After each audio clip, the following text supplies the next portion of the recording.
ಅಕಾಡೆಮಿಗೆ ಸ್ವಾಗತ. ಇವತ್ತಿನ ಈ ಒಂದು ಸೆಷನ್ ಅಲ್ಲಿ ನಮ್ಮ ಗುರುಗಳಾದಂತಹ ಶಿವಕುಮಾರ್ ಮಾವಳಿ ಸರ್ ಇವತ್ತು ಜನರಲ್ ಇಂಗ್ಲಿಷ್ ಮೊನ್ನೆ ನಡೆದಂತಹ PDO non-HK ಎಕ್ಸಾಮ್ ನ ಆನ್ಸರ್ ಅನ್ನ ವಿಶ್ಲೇಷಣೆ ಮಾಡ್ತಾ ಇದ್ದಾರೆ. ಅಂದ್ರೆ ಇದರಲ್ಲಿ ಇಂಗ್ಲಿಷ್ ಸಬ್ಜೆಕ್ಟ್ಸ್ ಏನಲ್ಲಿ ಏನು 35 ಕ್ವಶನ್ ಬಂದಿತ್ತಲ್ಲ ಅದ್ರದ್ದು ಅನಾಲಿಸಿಸ್ ಮಾಡ್ತಾ ಇದ್ದಾರೆ. ಸರ್ ಇವತ್ತಿನ ಕಾರ್ಯಕ್ರಮಕ್ಕೆ ಸ್ವಾಗತ.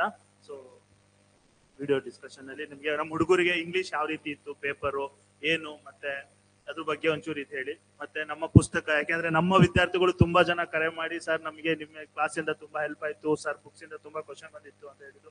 ಸೊ ಅದ್ರ ಬಗ್ಗೆ ಒಂದು ಯಾವ ರೀತಿ ಇದು ಬಂದಿದೆ ಅನಾಲಿಸಿಸ್ ಅನ್ನ. Thank you Vikas. ನಾವು ಅನೇಕ ಸಂದರ್ಭಗಳಲ್ಲಿ ಇಲ್ಲಿ ಜನರಲ್ ಇಂಗ್ಲಿಷ್ ಕ್ಲಾಸ್ಗಳನ್ನ ಮಾಡಿದೀವಿ ಕ್ರಿಯೇಟಿವ್ IAS ಅಕಾಡೆಮಿಯಲ್ಲಿ. ಆ ತರಗತಿಗಳನ್ನ ಅಟೆಂಡ್ ಮಾಡಿದವರು ಎಷ್ಟೋ ಜನ ಇದನ್ನ ಈ ಅನಾಲಿಸಿಸ್ ಕೇಳ್ತಾ ಇರ್ಬೋದು ಅಥವಾ ಮೊನ್ನೆ ಪರೀಕ್ಷೆ ಬರೆದಿರ್ಬೋದು. ನಿಮ್ಗೆಲ್ಲ ಒಳ್ಳೇದಾಗಿರುತ್ತೆ ಅಂತ ನಾನು ಭಾವಿಸ್ತೇನೆ. ಈಗ PDO ಮೊನ್ನೆ ಡಿಸೆಂಬರ್ 8ಕ್ಕೆ ಏನು ಪರೀಕ್ಷೆ ಆಯಿತು, ಆ ಪರೀಕ್ಷೆಯ ಜನರಲ್ ಇಂಗ್ಲಿಷ್ ಪೇಪರ್ನ ಪ್ರಶ್ನೆಗಳನ್ನ ನಾನು ಅನಲೈಸ್ ಮಾಡ್ತಾ ಹೋಗ್ತೀನಿ. ಈಗ ನಿಮ್ಗೆಲ್ಲ ಬಂದಿರುವ ವರ್ಷನ್ ಯಾವ್ಯಾವ್ದಿತ್ತೋ ಕ್ವಶನ್ ಪೇಪರ್ದು ಗೊತ್ತಿಲ್ಲ, ಬಟ್ ನನ್ನ ಹತ್ರ ಇರುವಂತ ವರ್ಷನ್ ಅಲ್ಲಿ ಮೊದಲನೇದೇ ಜಂಬಲ್ಡ್ ಸೆಗ್ಮೆಂಟ್ಸ್ ಇದೆ. ಪ್ಯಾರಾ ಜಂಬಲ್ಸ್ ಅಂತ ನಾವೇನ್ ಕರಿತೀವಿ. 6 ಸ್ಟೇಟ್ಮೆಂಟ್ ಇರುತ್ತೆ. ಮೊದಲನೇ ಸ್ಟೇಟ್ಮೆಂಟ್ ಮತ್ತೆ 6th ಸ್ಟೇಟ್ಮೆಂಟ್ ಸ್ಟಾಗ್ನೆಂಟ್ ಆಗಿರುತ್ತೆ, ಬದಲಾಗೋದಿಲ್ಲ. PQRS ಅಲ್ಲಿ ಇದೆ, ನಿಮ್ಗೆ ಹೊಸ ವಿಷಯ ಅಲ್ಲ, ಗೊತ್ತಿರೋದೆ. ಅದರಲ್ಲಿ ಕನ್ನಡದಲ್ಲೂ ಹಾಗೆ ಇರುತ್ತೆ, ಇಂಗ್ಲಿಷಲ್ಲೂ ಹಾಗೆ ಇದೆ. PQRS ಅಲ್ಲಿ ಯಾವ ಆರ್ಡರ್ ಬರುತ್ತೆ ಅನ್ನೋದನ್ನ ನೀವು ನೋಡ್ಬೇಕು. ನೋಡಿ, ಇದನ್ನ ಅನಲೈಸ್ ಮಾಡ್ತಾ ಹೋಗೋದಾದ್ರೆ ಇದಕ್ಕೆ ನೋಡಿ, ಈ ಕ್ವೆಶ್ಚನ್ ಗಳನ್ನ ಅನಲೈಸ್ ಮಾಡ್ಲಿಕ್ಕೆ ಬೇಕಾಗುವ ಅಥವಾ ಸರಿ ಉತ್ತರ ಬರಲಿಕ್ಕೆ ಬೇಕಾಗುವ ಕಾಂಪಿಟೆನ್ಸಿಸ್ ಯಾವುದು ಅಥವಾ ಸ್ಕಿಲ್ಸ್ ಯಾವುದು ಅಂದ್ರೆ ಭಾಷೆ ಗೊತ್ತಾಗ್ಬೇಕು, ಅರ್ಥ ಆಗ್ಬೇಕು. ಅಂದ್ರೆ ಒಂದು ವಾಕ್ಯವನ್ನು ಓದಿದಾಗ ಅದರ ಟೆನ್ಸ್ ಏನಿದೆ, ಅದರ ವಾಯ್ಸ್ ಏನಿದೆ, ಡೈರೆಕ್ಟ್ ಇದೆಯೋ ಇಂಡೈರೆಕ್ಟ್ ಇದೆಯೋ, ಇವೆಲ್ಲ ನಮ್ಗೆ ಸ್ವಲ್ಪ ಅದರ ನಾಲೆಜ್ ಇರಬೇಕು. ಅದಿರಬೇಕು ಅಂದಾಗ ಗ್ರಾಮರ್ ಅನ್ನ ಸ್ವಲ್ಪನಾದ್ರೂ ಅಭ್ಯಾಸ ಮಾಡಿರ್ಬೇಕು ಅನ್ನುವಂಥದ್ದು ಇಟ್ ಈಸ್ ಎಕ್ಸ್ಪೆಕ್ಟೆಡ್. ನೋಡಿ, following is Virat Kohli was born in Delhi on 5th November 1988. ಅದು ಮೊದಲನೇ ಸ್ಟೇಟ್ಮೆಂಟ್ ಇದೆ. ಅಂದ್ರೆ ಕೊಹ್ಲಿಯ ಜೀವನದ ವಿವಿಧ ಘಟ್ಟಗಳ ಬಗ್ಗೆ ಈ ಪ್ರಶ್ನೆ ಇದೆ ಅಂತ ಆಯ್ತು. Following A series of successful IPL seasons he married Anushka Sharma A leading Bollywood actress ಅಂತಿದೆ. ಅದಂತೂ ಖಂಡಿತ ಮೊದಲನೇದಾಗ್ಲಿಕ್ಕೆ ಸಾಧ್ಯ ಇಲ್ಲ. ಹಿ made his ODI international debut in 2009 and quickly became A key player in Indian team. ಒಂದ್ಸರಿ ಅಷ್ಟು ಓದ್ಕೊಳ್ಳೋಣ. Eventually, due to his immense contribution to Indian cricket, he was awarded the prestigious Padma Shri. ಆನಂತರ ನೋಡಿ, ಕೆಲವು ಪದಗಳ ಅರ್ಥ ನಿಮಗೆ ಸರಿಯಾಗಿ ಗೊತ್ತಿದ್ರೆ ಇಲ್ಲಿ ಹೇಗೆ ಕ್ಲೂ ಸಿಕ್ಬಿಡುತ್ತೆ PQRS ಅಲ್ಲಿ ಅಂದ್ರೆ, ಇವೆಂಚುಲಿ ಅಂದ್ರೆ ಅಂತಿಮವಾಗಿ ಅಂತ. ಯಾವ ವಾಕ್ಯ ಅಂತಿಮವಾಗಿ ಅಂತ ಶುರುವಾಗಿದೆಯೋ ಆಬ್ವಿಯಸ್ಲಿ ಆ ವಾಕ್ಯ ಕೊನೆಯಲ್ಲಿ ಬರುತ್ತೆ. ಸೊ ಇವೆಲ್ಲ ಸಣ್ಣ ಸಣ್ಣ ಕೆಲವು ಟ್ರಿಕ್ಗಳಿರ್ತವೆ ಅರ್ಥ ಮಾಡ್ಕೊಳ್ಳುವಾಗ. ಆಫ್ಟರ್ ಇಸ್ ODI ಡೆಬ್ಯೂ ಇನ್ನೊಂದು ಕ್ಲೂ ಸಿಗುತ್ತೆ ನಮ್ಗೆ. He made his ODI international debut ಆದ್ಮೇಲೆ ಖಂಡಿತ ಆಫ್ಟರ್ ಇಸ್ ODI ಡೆಬ್ಯೂನೇ ಬರಬೇಕು ಅಂತ ಹೇಳಿ. He joined Royal Challengers Bengaluru franchise of IPL and entertained millions of cricket lovers. So ODI debut ಮಾಡ್ದ, ಆನಂತರ IPL ಗೆ ರಾಯಲ್ ಚಾಲೆಂಜರ್ಸ್ ಸೇರ್ಕೊಂಡ ನಂತರ ಇಲ್ಲಿ ಬಂತು ನೋಡಿ, following A series of successful IPL seasons Anushka Sharma ಅವ್ರನ್ನ ಮದುವೆ ಆದ. ಅಂಡ್ ದೆನ್ ಅವರು she was A leading Bollywood actress. ಆ ನಂತರ ಕೊನೆಯದಾಗಿ ಇವೆಂಚುಲಿ, ಈ ಎಲ್ಲ ಸಾಧನೆಗಳ ನಂತರ eventually due to his immense contribution to Indian cricket he was awarded the prestigious Padma Shri. So ನಮಗೆ QSPR, Virat Kohli was born in ಆದ ತಕ್ಷಣ he made his ODI debut ಬರುತ್ತೆ. QS after his ODI, P ನಂತರ ಅವನು ಮದುವೆ ಆದಂಥದ್ದು, ಕೊನೆಯದಾಗಿ Padmashri award ಬಂತು ಅನ್ನುವಂಥದ್ದು. And the last sentence, now Kohli is widely regarded as one of the greatest batsmen in the history of the sport. So ಹೀಗೆ ಓದಿ ಇದನ್ನ ಅರ್ಥ ಮಾಡ್ಕೊಂಡ್ರೆ ಮಾತ್ರ PQRS ಗಳನ್ನ ನಾವು ಅಟೆಂಡ್ ಮಾಡ್ಲಿಕ್ಕೆ ಸಾಧ್ಯ. ಇದು ಯಾವಾಗ ಸುಲಭ ಆಗುತ್ತೆ ಅಂದ್ರೆ ನಿಮ್ಗೆ ಟೆನ್ಸಸ್ ಗಳು ನೀಟಾಗಿ ಗೊತ್ತಾದ್ರೆ, ಆನಂತರ ವಾಯ್ಸಸ್ ಗಳು ಗೊತ್ತಾದ್ರೆ, ಅಟ್ಲೀಸ್ಟ್ ಟೆನ್ಸ್ ಗಳ ನಾಲೆಡ್ಜ್ ಇದ್ರೆ ಯಾವ ವಾಕ್ಯ ಆದ್ಮೇಲೆ ಯಾವ್ದು ಬರುತ್ತೆ ಅನ್ನುವಂತ ಒಂದು ಕೋಹೆರೆನ್ಸ್ ಸಿಗ್ತಾ ಹೋಗುತ್ತೆ. ಎರಡನೇ, so answer is QSPR. Rajaveera Madakari Nayaka is the most powerful among the Nayaks of Chitradurga. ಇದು ಮದಕರಿ ನಾಯಕನ ಬಗ್ಗೆ ಇದೆ. P, Madakari helped Hyder Ali several times during wars ಅಂತ ಒಂದು ವಾಕ್ಯ ಇದೆ. But Hyder Ali became jealous of the valour of Madakari Nayaka. He ascended the throne at the age of 12 years. In order to suppress him, Hyder Ali besieged the 7-ringed fort of Chitradurga. The dynastic rule of chieftains of Chitradurga province ended with the rule of Madakari Nayaka. ಇಲ್ಲಿ ನೋಡಿ, ಮದಕರಿ ನಾಯಕನ ಬಗ್ಗೆ ಒಂದು minimum information first ಕೊಟ್ಟಿದ್ದಾರೆ ಅಂದ ತಕ್ಷಣ ನಮಗೆ ಮೊದಲನೇ ವಾಕ್ಯವಾಗಿ ಬರುವಂತದ್ದು ಹಿ ಅಸೆಂಡೆಡ್ ದ ಥ್ರೋನ್. ಅಂದ್ರೆ ಅವನು ಸಿಂಹಾಸನಕ್ಕೆ ಬಂದಿದ್ದು ಅಥವಾ ಅಧಿಕಾರಕ್ಕೆ ಬಂದಿದ್ದು ಯಾವಾಗ ಅದಿದೆ. He ascended the throne at the age of 12 years. R. ಆ ನಂತರ P, Madakari helped Hyder Ali several times. P, but Hyder Ali became. Q, immediate ಆಗಿ ಆರ್ ಪಿ ಕ್ಯೂ ಎಸ್. ಆದ್ರೆ ಅವನಿಗೆ ಹೆಲ್ಪ್ ಮಾಡ್ದ, ಅದಾದ ತಕ್ಷಣ ನೋಡಿ ಬಟ್ ಅನ್ನೋದು ನಮಗೆ ಕ್ಲೂ ಕೊಡ್ತಾ ಇದೆ. ಮದಕರಿ ಹೆಲ್ಪ್ಡ್ ಹೈದರ್ ಅಲಿ ಆದ್ಮೇಲೆ ಬಟ್ ಬರಬೇಕು ಅನ್ನುವಂಥದ್ದು. But Hyder Ali became jealous of the valour of Madakari Nayaka. ಹಾಗಾಗಿ ಅವನ್ ಏನ್ ಮಾಡ್ತಾನೆ, in order to suppress him Hyder Ali besieged the 7-ringed fort of Chitradurga. ಅದನ್ನ ವಶಪಡಿಸಿಕೊಂಡ ಅನ್ನುವಂಥದ್ದು. ಅದಾದ್ಮೇಲೆ ದ ಡೈನಾಸ್ಟಿಕ್ ರೂಲ್ ಅಲ್ಲಿಗೆ ಎಂಡ್ ಆಯ್ತು of Chitradurga province ended with the rule of Madakari Nayaka, because then it move towards Hyder Ali regime ಅನ್ನುವಂಥದ್ದು ಅರ್ಥ ಆಗುತ್ತೆ. So R P Q S is the answer for this particular question. Question number 38 panchayat Raj system ಬಗ್ಗೆ ಇದೆ. Panchayat Raj system ಮೊದಲೇ ಒಮ್ಮೆ ಓದ್ಕೋಬೇಕು ನೀವು, ಅಷ್ಟನ್ನು ಓದಿದ್ರೆ ಮಾತ್ರ ಕ್ಲೂ ಸಿಗೋದು. Can be defined as the decentralisation of administration. ಅಂದ್ರೆ ಪಂಚಾಯತ್ ರಾಜ್ ಸಿಸ್ಟಮ್ ಅನ್ನೋದೇ ಅಧಿಕಾರದ ವಿಕೇಂದ್ರೀಕರಣವನ್ನು ಕುರಿತು ಹೇಳುವಂತದ್ದು ಅನ್ನೋದು ನಮ್ಗೆ ಗೊತ್ತಾಗತ್ತೆ. In 1955, the central government formed a committee under the chairmanship of Balwant Rai Mehta. Though ancient had a tradition of local self-government, after independence, the system was given constitutional mandate. This committee, ನೋಡಿ ಇಲ್ಲಿ ಒಂದು clue ಸಿಗುತ್ತೆ ನಮಗೆ. 1955 ಅಲ್ಲಿ ಒಂದು committee ಮಾಡಿದ್ರು ಅಂತ ಹೇಳ್ತಾರೆ. ದಿಸ್ ಕಮಿಟಿ ರೆಕಮೆಂಡೆಡ್ ಅಂದ್ರೆ ಆಬ್ವಿಯಸ್ಲಿ ಪಿ ಆದ್ಮೇಲೆ ಆರ್ ಬರಬೇಕು ಅನ್ನೋದು. ಅಟ್ಲೀಸ್ಟ್ ಹಿಂಗ್ ಅರ್ಧರ್ಧ ಕ್ಲೂ ಸಿಕ್ಕರು ಸಾಕು. ಆಪ್ಷನ್ ಅಲ್ಲಿ ನೀವು ಅವುಗಳನ್ನ somehow you can ನೋಡಿ, ಪಿ ಆದ್ಮೇಲೆ ಇಲ್ಲಿ ಆರ್ ಬಂದಿರೋದು ಬೇರೆ ಯಾವ ಆಪ್ಷನ್ ಅಲ್ಲೂ ಇಲ್ಲ, ಇದು ಒಂದ್ರಲ್ಲಿ ಮಾತ್ರ. ಈ ತರದ ಕೆಲವು ಲಾಜಿಕ್ ಗಳನ್ನ ವರ್ಕೌಟ್ ಮಾಡ್ಕೊಳ್ಬೇಕಾಗತ್ತೆ. ಪೂರ್ತಿ ಸಿಗದೆ ಹೋದ್ರು ಒಂದು ಕಮಿಟಿ ಅಪಾಯಿಂಟ್ ಮಾಡಿದೆ ಅಂದ್ರೆ ದಿಸ್ ಕಮಿಟಿ ರೆಕಮೆಂಡೆಡ್ ಅಂತ ಬಂದಿದೆ ಅಂದ್ರೆ ಆಬ್ವಿಯಸ್ಲಿ ಪಿ ಆದ್ಮೇಲೆ ಆರ್ ಬರಬೇಕು ಅನ್ನೋದಾದ್ರೂ ಕಾಮನ್ ಸೆನ್ಸಿಗೆ ಬರಬೇಕು. Then you can somehow pick the correct answer. This committee recommended three tier ಅಂದ್ರೆ ಅದೇ ನಾವೇನು ಜಿಲ್ಲಾ ಪಂಚಾಯತ್, ತಾಲೂಕ್ ಪಂಚಾಯತ್, ಗ್ರಾಮ ಪಂಚಾಯತ್ ಅಂತ ಹೇಳ್ತೀವಲ್ಲ, ಅದು local administration system. It aims at giving authority to the local people to participate in administration and made decision. ನೋಡಿ, eventually the recommendations were accepted by the, ನೋಡಿ ಇಲ್ಲಿ eventually the recommendations were accepted by ಅಂತ ಬಂದಿದೆ ಅಂದ್ರೆ ಯಾರು recommendation ಮಾಡ್ತು ಅಂತ ಹೇಳ್ತಲ್ಲ ಅದು 6ನೇ ವಾಕ್ಯದ ಹಿಂದೆ ಬರಬೇಕು ಅಂತ ಆಯ್ತು. ಲಾಸ್ಟ್ ವಾಕ್ಯ ಇವೆಂಚುಯಲಿ ರೆಕಮೆಂಡೇಶನ್ಸ್ ವರ್ ಅಕ್ಸೆಪ್ಟೆಡ್ ಅಂದ್ರೆ ಅದ್ರ ಹಿಂದೆ ಏನ್ ಬರ್ಬೇಕು, ಕಮಿಟಿ ಏನ್ ರೆಕಮೆಂಡ್ ಮಾಡ್ತು ಅನ್ನೋದು ಬರ್ಬೇಕು ಅಂತ ತಾನೆ ಸಾಮಾನ್ಯವಾಗಿ ನಾವ್ ಯಾರು ಓದಿದ್ರು ಅದು ಅರ್ಥ ಆಗುತ್ತೆ. ಸೊ ಹಾಗಾಗಿ ಎಸ್ ಕ್ಯೂ ಪಿ ಆರ್. ನೋಡಿ, ಪಂಚಾಯತ್ ರಾಜ್ ಸಿಸ್ಟಮ್ ಏನ್ ಮಾಡುತ್ತೆ, ಡಿಸೆಂಟ್ರಲೈಸೇಷನ್ ಆಫ್ ಅಡ್ಮಿನಿಸ್ಟ್ರೇಷನ್ ಅನ್ನ ಮಾಡುತ್ತೆ. ಅದಾದ ತಕ್ಷಣ ನೋಡಿ, it aims at giving authority, ಅದು ಕ್ಲೂ ಇದೆ, giving authority to the local self bodies ಅಂತೇಳಿ. ಲೋಕಲ್ ಬಾಡೀಸ್ ಏನಿರ್ತವೆ, ಸ್ಥಳೀಯ ಬಾಡಿಗಳೇನಿರ್ತವೆ, ಅವುಗಳಿಗೆ ಅಧಿಕಾರವನ್ನು ಕೊಡೋದ್ರಲ್ಲಿ ಅದು ಆಸಕ್ತಿ ಹೊಂದಿದೆ ಅನ್ನೋದು ಇದರ ಕಂಟಿನ್ಯೂಯೇಷನ್ ಸೆಂಟೆನ್ಸ್ ಆಗತ್ತೆ. ಸೊ ಹಾಗಾಗಿ ಎಸ್ ಬಂತು. ಆ ನಂತರ ಏನ್ಷಿಯಂಟ್ ಸಿಸ್ಟಮ್ ಅಲ್ಲಿ ಲೋಕಲ್ ಸೆಲ್ಫ್ ಗವರ್ಮೆಂಟ್ ಇದ್ರೂ ಕೂಡ ಇಂಡಿಪೆಂಡೆನ್ಸ್ ನಂತರ ಅವುಗಳಿಗೊಂದು ಸಂವಿಧಾನಿಕವಾದಂತಹ ಮಾನ್ಯತೆ ಸಿಕ್ತು ಅನ್ನುವಂಥದ್ದನ್ನ ಕ್ಯೂ ಅನ್ನುವಂಥದ್ದು ನಮ್ಗೆ ಹೇಳುತ್ತೆ. So S Q. ಆಮೇಲೆ ಒಂದು ಕಮಿಟಿ ಮಾಡ್ತು ಸರ್ಕಾರ, ಆ ಕಮಿಟಿ ರೆಕಮೆಂಡೇಶನ್ಸ್ ಅನ್ನ ಕೊಡ್ತು, ಆ ರೆಕಮೆಂಡೇಶನ್ಸ್ ಗಳನ್ನ ಒಪ್ಕೊಂಡು ಆ ಡೆವಲಪ್ಮೆಂಟ್ ಕೌನ್ಸಿಲ್ ಇನ್ ಜನವರಿ 1958 ಅಲ್ಲಿ ಅದನ್ನ ಒಪ್ಕೊಳ್ತು ಅಥವಾ ಸ್ವೀಕರಿಸ್ತು ಅನ್ನುವಂಥದ್ದು ಅದರ ಅರ್ಥ ಆಗುತ್ತೆ. ಸೊ ಹೀಗೆ ಆ ಪೂರ್ತಿ ಕ್ರೊನಾಲಜಿಯನ್ನ ಅರ್ಥ ಮಾಡ್ಕೊಳಕ್ ನಾವು ಪ್ರಯತ್ನ ಪಟ್ಟಾಗ this would be easy for us.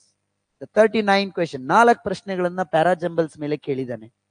So ಅದಕ್ಕೆ ನಾನು ಪ್ರತಿ ಸರಿ ಜನರಲ್ ಇಂಗ್ಲಿಷ್ ಸಂಬಂಧಪಟ್ಟ ಹಾಗೆ ಕ್ಲಾಸ್ ಮಾಡುವಾಗ ಹೇಳ್ತಾ ಇರ್ತೀನಿ ವಿದ್ಯಾರ್ಥಿಗಳಿಗೆ, ನೀವು ಭಾಷೆಯನ್ನ ಕಲಿಬೇಕು ಅಂತ ಹೇಳಿ ಸ್ವಲ್ಪ ಪ್ರಯತ್ನ ಪಟ್ಟು ಕಲ್ತಿದ್ದಾದ್ರೆ ಈ ಎಲ್ಲ ಪ್ರಶ್ನೆಗಳು ಸುಲಭ ಆಗ್ತಾ ಹೋಗ್ತವೆ. ಕೇವಲ ಏನೋ ಇನ್ಫಾರ್ಮೇಶನ್ ತರ ನೆನ್ಪಿಟ್ಕೊಂಡ್ಬಿಡ್ತೀನಿ ಅನ್ನುವ ರೀತಿಯಲ್ಲಿ ಕಲ್ತಿದ್ದಾದ್ರೆ ಆಗ ಇದು ವರ್ಕ್ ಆಗೋದಿಲ್ಲ. ವ್ಯಾಕರಣವನ್ನ ಕಲಿತಾ ಸ್ವಲ್ಪನಾದ್ರೂ ಓದುವ, ಕೇಳುವ, ಇಂಗ್ಲಿಷ್ ಅನ್ನ ಕೇಳಿಸಿಕೊಳ್ಳುವ ಹವ್ಯಾಸವನ್ನೆಲ್ಲ ಬೆಳೆಸ್ಕೊಳ್ತಾ ಇದ್ರೆ ಆಗ ಇದೆಲ್ಲ ಕಾಮನ್ ಸೆನ್ಸ್ ಇಂದ ಆನ್ಸರ್ ಬಂದ್ಬಿಡುತ್ತೆ. ಸುಮ್ನೆ ಓದಿದ್ರೆ ಸಾಕು. You don't have to be an expert for all these things.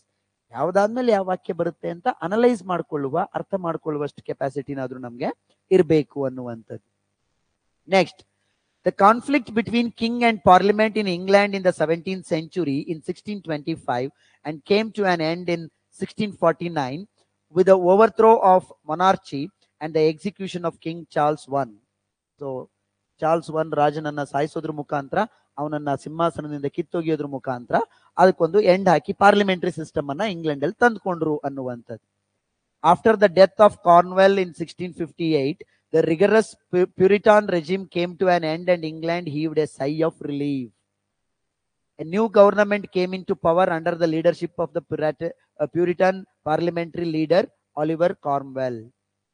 Cornwell ಅದು ಎಂ ಅಲ್ಲ, ಸಾರಿ, ಟೈಪೋ ಎರರ್ ಆಗಿದೆ.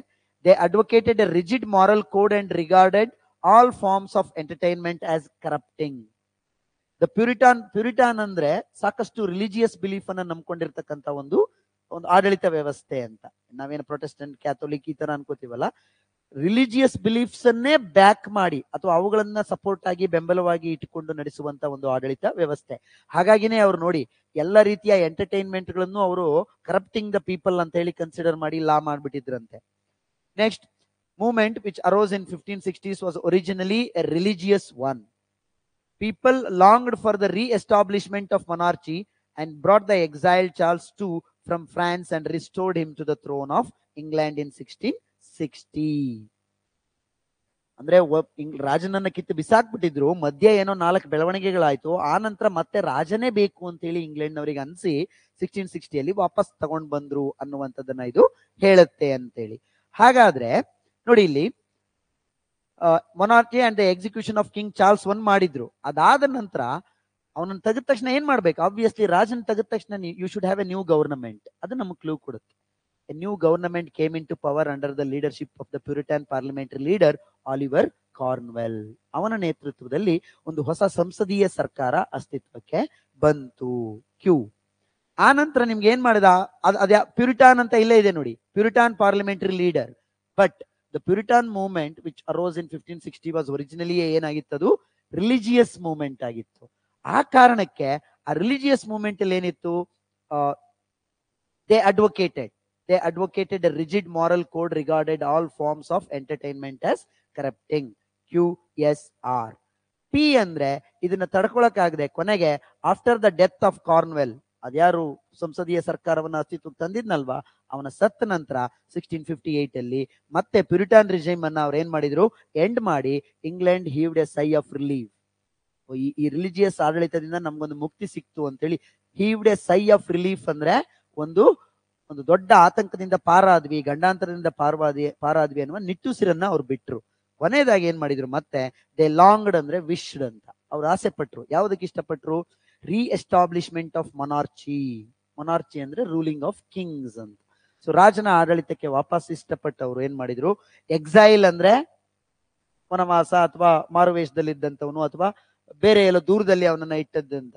ಸೊ ಗಡಿಪಾರ್ ಮಾಡಿದ್ದಂತ ಅಥವಾ ವನವಾಸದಲ್ಲಿ ಇದ್ದಂತಹ, ವನವಾಸ ಅಂದ್ರೆ ಗಡಿಪಾರ್ ಮಾಡೋದು ಅನ್ನುವ ಅರ್ಥದಲ್ಲಿ, ನಮ್ಮ ಮಹಾಭಾರತ ರಾಮಾಯಣದ ವನವಾಸ ಅಲ್ಲ. ಸೊ ಅವನನ್ನ ಚಾರ್ಲ್ಸ್ II ಅನ್ನ ವಾಪಸ್ ಕರ್ಕೊಂಡು ಬಂದು ಫ್ರಾನ್ಸ್ ಇಂದ ಮತ್ತೆ ಇಂಗ್ಲೆಂಡ್ ಅಲ್ಲಿ ರಾಜದ ಆಡಳಿತವನ್ನ ಅವರು 1660 ರೀ ಎಸ್ಟಾಬ್ಲಿಷ್ಮೆಂಟ್ ಮಾಡಿದ್ರು ಅನ್ನೋದನ್ನ ಪೂರ್ತಿಯಾಗಿ ಹೇಳುತ್ತೆ. ಸೊ ಮೊದಲ ವಾಕ್ಯ ಏನ್ ಹೇಳ್ತಿದೆ ಅನ್ನೋದನ್ನ ನೋಡ್ತಾ ಇಲ್ಲಿರುವ ಯಾವ ವಾಕ್ಯ ಅದಕ್ಕೆ ಸಂವಾದಿಯಾಗಿ ಕಂಟಿನ್ಯೂಟಿ ಆಗಿದೆ ಅನ್ನೋದನ್ನ ನಾವು ಗ್ರಹಿಸಬೇಕು. ಇದನ್ನ ನೀವು ಕನ್ನಡದಲ್ಲಿ ಮಾಡಿರ್ತೀರ, ನಿಮ್ಗೆ ಗೊತ್ತಿದೆ PQRS. ಇಂಗ್ಲಿಷ್ ಅಲ್ಲಿ ಚಾಲೆಂಜ್ ಏನು ಅಂದ್ರೆ ಆ 4 ವಾಕ್ಯಗಳನ್ನ ಓದಿ ಅವ್ ಏನ್ ಹೇಳ್ತಿದಾವೆ ಅಂತ ನೀವು ಅರ್ಥ ಮಾಡ್ಕೊಳ್ಳಿಕ್ಕೆ ಸಾಧ್ಯ ಆದ್ರೆ then it becomes easy for you. ಇದು ಪ್ಯಾರಾಜಂಬಲ್ಗೆ ಸೆಗ್ಮೆಂಟ್ಗೆ ಸಂಬಂಧಪಟ್ಟಂತ ವಿಚಾರ. 40th question, one word substitutions ಅಂತ ನಾವೇನ್ ಕರಿತೀವಿ, ಅದರಲ್ಲಿ ಕೇಳಿರುವಂತ ಪ್ರಶ್ನೆ ಇದು. ನನ್ನ ಜನರಲ್ ಇಂಗ್ಲಿಷ್ ಪುಸ್ತಕದಲ್ಲೂ ಕೂಡ ಇದಿದೆ, ಮತ್ತೆ ನಾವು ಸಾಕಷ್ಟು ಸರಿ ಚರ್ಚೆ ಮಾಡುವಾಗ ಬೇರೆ ಬೇರೆ ಕ್ವೆಶ್ಚನ್ ಪೇಪರ್ ಅಲ್ಲಿ ಮತ್ತೆ ಮಾಡೆಲ್ ಕ್ವೆಶ್ಚನ್ ಪೇಪರ್ ಅಲ್ಲಿ ಡಿಸ್ಕಸ್ ಮಾಡ್ತಾ ಈ ಪ್ರಶ್ನೆ ಬಂದಿತ್ತು ಕೂಡ. ಬಹಳ ಜನ ಇದಕ್ಕೆ ನೀವು ಸ್ವಲ್ಪ ಕನ್ಫ್ಯೂಸ್ ಮಾಡ್ಕೊಂಡ್ಬಿಟ್ಟಿದ್ರೆ ಪೆಡೆಸ್ಟ್ರಿಯನ್ ಅಂತ ಬರೆದ್ಬಿಟ್ಟಿರುವ ಸಾಧ್ಯತೆ ಇರುತ್ತೆ. One who travels to his workplace daily is a commuter.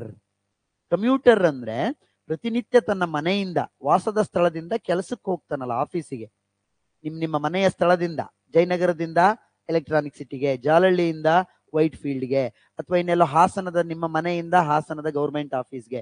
So ಪ್ರತಿಯೊಬ್ರು ಏನ್ ಮನೆಯಿಂದ ಆಫೀಸಿಗೆ ಕಮ್ಯೂಟ್ ಮಾಡ್ತಾರಲ್ವಾ, ಯಾವುದೇ ಟ್ರಾನ್ಸ್ಪೋರ್ಟ್ ಮಾಡಲ್ ಹೋಗ್ಲಿ, ಅವರು ಬೈಕಲ್ಲಿ ಹೋಗ್ಲಿ, ಬಸ್ಸಲ್ಲಿ ಹೋಗ್ಲಿ, ಆಟೋದಲ್ಲಿ ಹೋಗ್ಲಿ, ಅಥವಾ ಕ್ಯಾಬಲ್ಲಿ ಹೋಗ್ಲಿ, ಪಬ್ಲಿಕ್ ಟ್ರಾನ್ಸ್ಪೋರ್ಟ್ ಕಾರಲ್ಲಿ ಹೋಗ್ಲಿ, ಸ್ವಂತ ಕಾರಲ್ಲಿ, ಅವರನ್ನ ನಾವು ಕಮ್ಯೂಟರ್ ಅಂತ ಕರಿತೀವಿ. So you should remember that. Pedestrian ಅಂದ್ರೆ ಬೇರೆ, one who walks on foot, ಪಾದಚಾರಿ. ಸೊ ಅದಕ್ಕೆ ನೀವು ಒನ್ ವರ್ಡ್ಗಳನ್ನ ಓದುವಾಗ ಯಾವುದನ್ನ ತಿಳ್ಕೊತಿರೋ ಆ 3 ಉಳಿದಿರೋ ಆಪ್ಷನ್ಗಳನ್ನು ಕೂಡ ಯಾವಾಗ್ಲೂ ತಿಳ್ಕೊಳ್ತಾ ಹೋಗ್ಬೇಕು. ಹಂಗಂದ್ರೆ ಏನು ಅಂತ. ಸೊ ಈ ಪರೀಕ್ಷೆಯಲ್ಲಿ ಕಮ್ಯೂಟರ್ ಬಂದಿದೆ, ನೆಕ್ಸ್ಟ್ ಪರೀಕ್ಷೆಯಲ್ಲಿ ಪೆಡೆಸ್ಟ್ರಿಯನ್ ಬಂದ್ಬಿಡ್ಬೋದು. So you should know that. So ಇದಕ್ಕೆ ಕಮ್ಯೂಟರ್ ಅನ್ನುವಂಥದ್ದು ಆನ್ಸರ್ ಆಗುತ್ತೆ.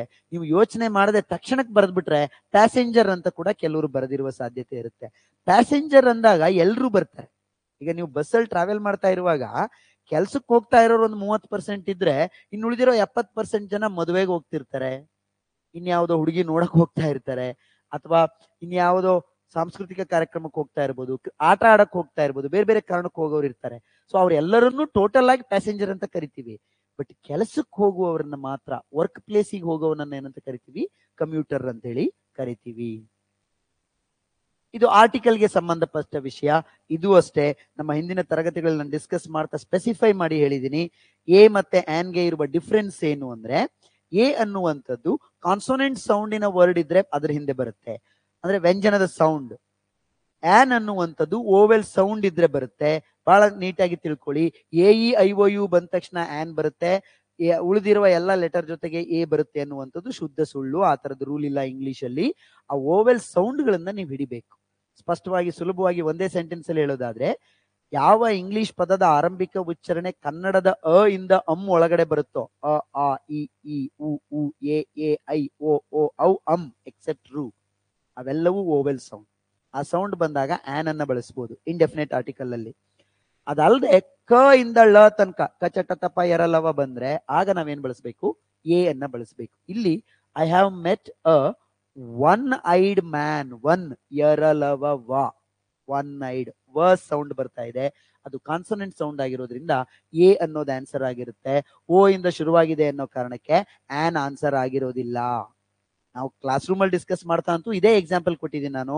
Same I have met a one eyed man in the market ಅಂತೇಳಿ I remember giving the example and it is very much there in the book also. ಇದೇ ಪದಗಳು repeat ಆಗ್ತಾ ಇರ್ತವೆ. ಇದೆ European, university, one eyed man, ಇದನ್ನ ನೋಡಿ, ಇಲ್ಲಿ one eyed man ಇದೆ. ಇದನ್ನೇ ನೀವು ₹1 ಕಾಯಿನ್ ಅಂದ್ರೂ ಕೂಡ ಏನೇ ಬರುತ್ತೆ. ಇಲ್ಲಿ I want a ₹1 coin, not on ₹1 coin, because the sound is ವ, ಎರಲವ ವ. It doesn't fall between a to in Kannada mother tongue. ಹಾಗಾಗಿ ಇದು ಕಾನ್ಸೋನೆಂಟ್ ಸೌಂಡ್ ಆಗೋದ್ರಿಂದ ಎ ಅನ್ನೋದು ಆನ್ಸರ್ ಆಗುತ್ತೆ, ಆನ್ ಅಲ್ಲ. ಅಟ್ಲೀಸ್ಟ್ ಮುಂದಿನ ಪರೀಕ್ಷೆಗಳಿಗೆ ಎ ಮತ್ತೆ ಆನ್ ನ ಡಿಫ್ರೆನ್ಸ್ ಏನು ಅವುಗಳನ್ನ ನಾನು ಅದಕ್ಕೆ ಈ ಜನರಲ್ ಇಂಗ್ಲಿಷ್ ಪುಸ್ತಕದಲ್ಲಿ ಕನ್ನಡದಲ್ಲಿ ನೀಟಾಗಿ ಅವನ್ನ ಎಕ್ಸ್ಪ್ಲೈನ್ ಮಾಡ್ಬಿಟ್ಟಿದ್ದೀನಿ ವಿತ್ ಎಕ್ಸಾಂಪಲ್ಸ್ ಅಂಡ್ ಯಾವಾಗ ನೀವು ಎ ಬಳಸಬೇಕು, ಯಾವಾಗ ಆನ್ ಬಳಸಬೇಕು ಅನ್ನುವಂಥದ್ದೆಲ್ಲ. ಈ ಯುರೋಪಿಯನ್ನು, ಈ ಒನ್ ಐಡು, ಇವೆಲ್ಲವೂ ಕೂಡ ಆ ಪುಸ್ತಕದಲ್ಲಿ ಇರುವಂತವು. Good that they have been reflected in the question paper. Next, question number 42 and 43. Choose the word that is opposite in meaning. ಬಹಳ ಸರಿ ಇಲ್ಲಿ ಪ್ರಶ್ನೆಗಳನ್ನು ಓದುವಾಗ ಅವನು ಅಪೋಸಿಟ್ ಕೇಳಿದಾನೋ ಸಿನಾನಿಮ್ ಕೇಳಿದಾನೋ ನೀಟಾಗಿ ಓದ್ಕೊಳ್ಬೇಕು. ಅರ್ಜೆಂಟ್ ಮಾಡ್ಬಿಟ್ರೆ ಸಿನಾನಿಮ್ ಕೊಟ್ಟಿರ್ತಾನೆ, ಅದನ್ನೇ ಹಾಕ್ಬಿಡುವ ಚಾನ್ಸಸ್ ಇರುತ್ತೆ. ಇಲ್ಲಿ ನೋಡಿ, his colleagues were dismayed by his eccentric moves. ಎಸೆಂಟ್ರಿಕ್ ಅಂದ್ರೆ ಏನು ಅಂದ್ರೆ ನೋಡಿ, ಇವೆಲ್ಲವೂ ಎಸೆಂಟ್ರಿಕ್ಗೆ ಸಿನಾನಿಮ್ಸ್. ಇದು ಅನ್ಆರ್ಥೋಡಾಕ್ಸ್, ಅನ್ಕನ್ವೆನ್ಷನಲ್, ಒಂಥರ ವಿಚಿತ್ರವಾಗಿ ವಿಲಕ್ಷಣವಾಗಿ ವರ್ತಿಸೋದು ಅಂತ. Which is unconventional and unorthodox. Regular ಅಲ್ಲ ಅದು. ವಿಚಿತ್ರವಾಗಿ ವಿಲಕ್ಷಣವಾಗಿ ನಡ್ಕೊಂತಾನೆ ಅಂದ್ರೆ ಅದಕ್ಕೆ ಅಪೋಸಿಟ್ ವರ್ಡ್ ಯಾವುದು ಅಂದ್ರೆ ಸಾಮಾನ್ಯವಾಗಿ ನಡ್ಕೋತಾನೆ ಅಂತ. Which is ordinary, common, ordinary. So eccentric ಗೆ ಅಪೋಸಿಟ್ ವರ್ಡ್ ಏನಾಗುತ್ತೆ? ಆರ್ಡಿನರಿ ಅನ್ನುವಂಥದ್ದು ಆಗತ್ತೆ. Next, they were forced to cultivate an outward brittleness. Brittleness ಅಂದ್ರೆ ಈಗ ಅಲ್ಲಲ್ಲೇ ಬೋರ್ಡ್ ಹಾಕಿರ್ತಾರೆ ನೋಡಿ, don't touch this, this is a fragile item ಅಂತ. ಫ್ರಜೈಲ್ ಐಟಮ್ ಅಂದ್ರೆ ಬಹಳ ಸುಲಭ, ಗ್ಲಾಸ್ಗಳು ಮುಟ್ಟಿದ್ರೆ ಬಿದ್ದು ಒಡೆದು ಹೋಗುತ್ತೆ ಅನ್ನುವಂಥದ್ದು ಅದರ ಅರ್ಥ.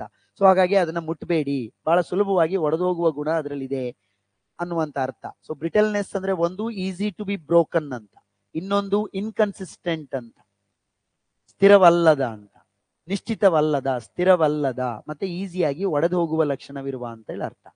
ನಿಶ್ಚಿತವಲ್ಲದ, ಸ್ಥಿರವಲ್ಲದ ಅಂದ್ರೆ ಏನರ್ಥ? ಡ್ಯೂರೇಬಿಲಿಟಿ ಇಲ್ಲ ಅಂತ. ಸೊ ಅದಕ್ಕೆ ಅಪೋಸಿಟ್ ವರ್ಡ್ ಯಾವುದಿಲ್ಲಿ? ಡ್ಯೂರೇಬಿಲಿಟಿ. ಡ್ಯೂರೇಬಿಲಿಟಿ ಇದೆ ಅನ್ನುವಂಥದ್ದು. ಸೊ ಹಾಗಾಗಿ ಕ್ರಿಸ್ಪ್ನೆಸ್ ಅಲ್ಲ, ಫ್ರಜೈಲಿಟಿ ಅಂದ್ರೂ ಮುರಿದೋಗದೆ, ಅದು ಅಲ್ಲ. ಫ್ರಯಬಲ್ ಅಲ್ಲ, ಡ್ಯೂರೇಬಿಲಿಟಿ ಅನ್ನುವಂಥದ್ದು. ಅದಕ್ಕೆ ನೋಡಿ, ಫ್ರಜೈಲ್ ಅಂದ್ರೆ ಸುಲಭವಾಗಿ ಮುರಿದೋಗ್ಬಿಡುವುದು ಅಂತ, ಬಟ್ ಅದಲ್ಲ. ಅದಕ್ಕೆ ಅಪೋಸಿಟ್ ಏನು? ಡ್ಯೂರೇಬಿಲಿಟಿ, ಸಾಕಷ್ಟು ದಿನಗಳ ಕಾಲ ಇರುತ್ತೆ, ಉಳಿಯುತ್ತೆ ಅನ್ನುವಂಥದ್ದು. So let's go to question number 44. ಇದರಲ್ಲಿ ಏನ್ ಕೊಟ್ಟಿದ್ದಾನೆ? ಯಾವ ಗ್ರೂಪ್ ಅಲ್ಲಿ ಫಾರ್ಮ್ ಮಾಡಿರುವ ಸಿಂಗ್ಯುಲರ್ಗಳು ಅಷ್ಟು ಸರಿ, ಸಿಂಗ್ಯುಲರ್ ಇಂದ ಫಾರ್ಮ್ ಮಾಡಿರುವ ಪ್ಲೂರಲ್ಗಳು ಅಷ್ಟು ಸರಿ ಇದಾವೆ, ಅದನ್ನ ನೀವು ಹುಡುಕ್ಬೇಕು ಅನ್ನುವಂಥದ್ದು. ಯಾವ್ಯಾವ ಸರಿ ಇದಾವೆ ಈಗ ನೋಡ್ತಾ ಹೋಗೋಣ. ನೋಡಿ, ಬೇಬಿ ಅನ್ನುವ ಪದದ ಪ್ಲೂರಲ್ ಬೇಬೀಸ್ ಕರೆಕ್ಟ್ ಇದೆ, ವಿತ್ ಸ್ಪೆಲ್ಲಿಂಗ್ ಕರೆಕ್ಟ್ ಇದೆ. ಲೀಫ್ ಅನ್ನೋದ್ರ ಪ್ಲೂರಲ್ ಲೀಫ್ಸ್ ಅಲ್ಲ. ಲೀಫಿನ ಪ್ಲೂರಲ್ LEAVES, ಲೀವ್ಸ್. ಎಲೆ, ಎಲೆಗಳು ಆಗ್ಬೇಕು ಅಂದ್ರೆ ಲೀವ್ಸ್ ಆಗ್ಬೇಕು. ಸೊ ಹಾಗಾಗಿ ಇದು ತಪ್ಪಿದೆ. ಗ್ರೂಪ್ ಎ ನೀವು ಅಲ್ಲೇ ಬಿಟ್ಟಾಕ್ಬಿಡ್ಬೋದು. ಸಿಟಿ, ಸಿಟೀಸ್ ಕರೆಕ್ಟ್ ಇದೆ. ಇಕೋ, ಎಕೋಸ್ ಅದು ಕರೆಕ್ಟ್ ಇದೆ. 3 ಸರಿ ಇದೆ, ಬಟ್ ಲೀಫ್ ಸರಿ ಇಲ್ಲ, ಅದು ಹೋಯ್ತು. ಗ್ರೂಪ್ ಬಿ ಬರೋಣ ಈಗ. ಸನ್ ಇನ್ ಲಾ, ಸನ್ಸ್ ಇನ್ ಲಾ ಕರೆಕ್ಟ್ ಇದೆ. ಇದು ನೋಡಿ, ಕೆಲವು ಸರಿ ಸಬ್ಜೆಕ್ಟ್ ಆಫ್ ಅಗ್ರಿಮೆಂಟ್ ಎರರ್ ಅಲ್ಲಿ ಎರರ್ ಐಡೆಂಟಿಫಿಕೇಶನ್ ಗೆ ಎಷ್ಟೋ ಸರಿ ಪ್ರಶ್ನೆಯಾಗಿ ಬಂದಿದೆ.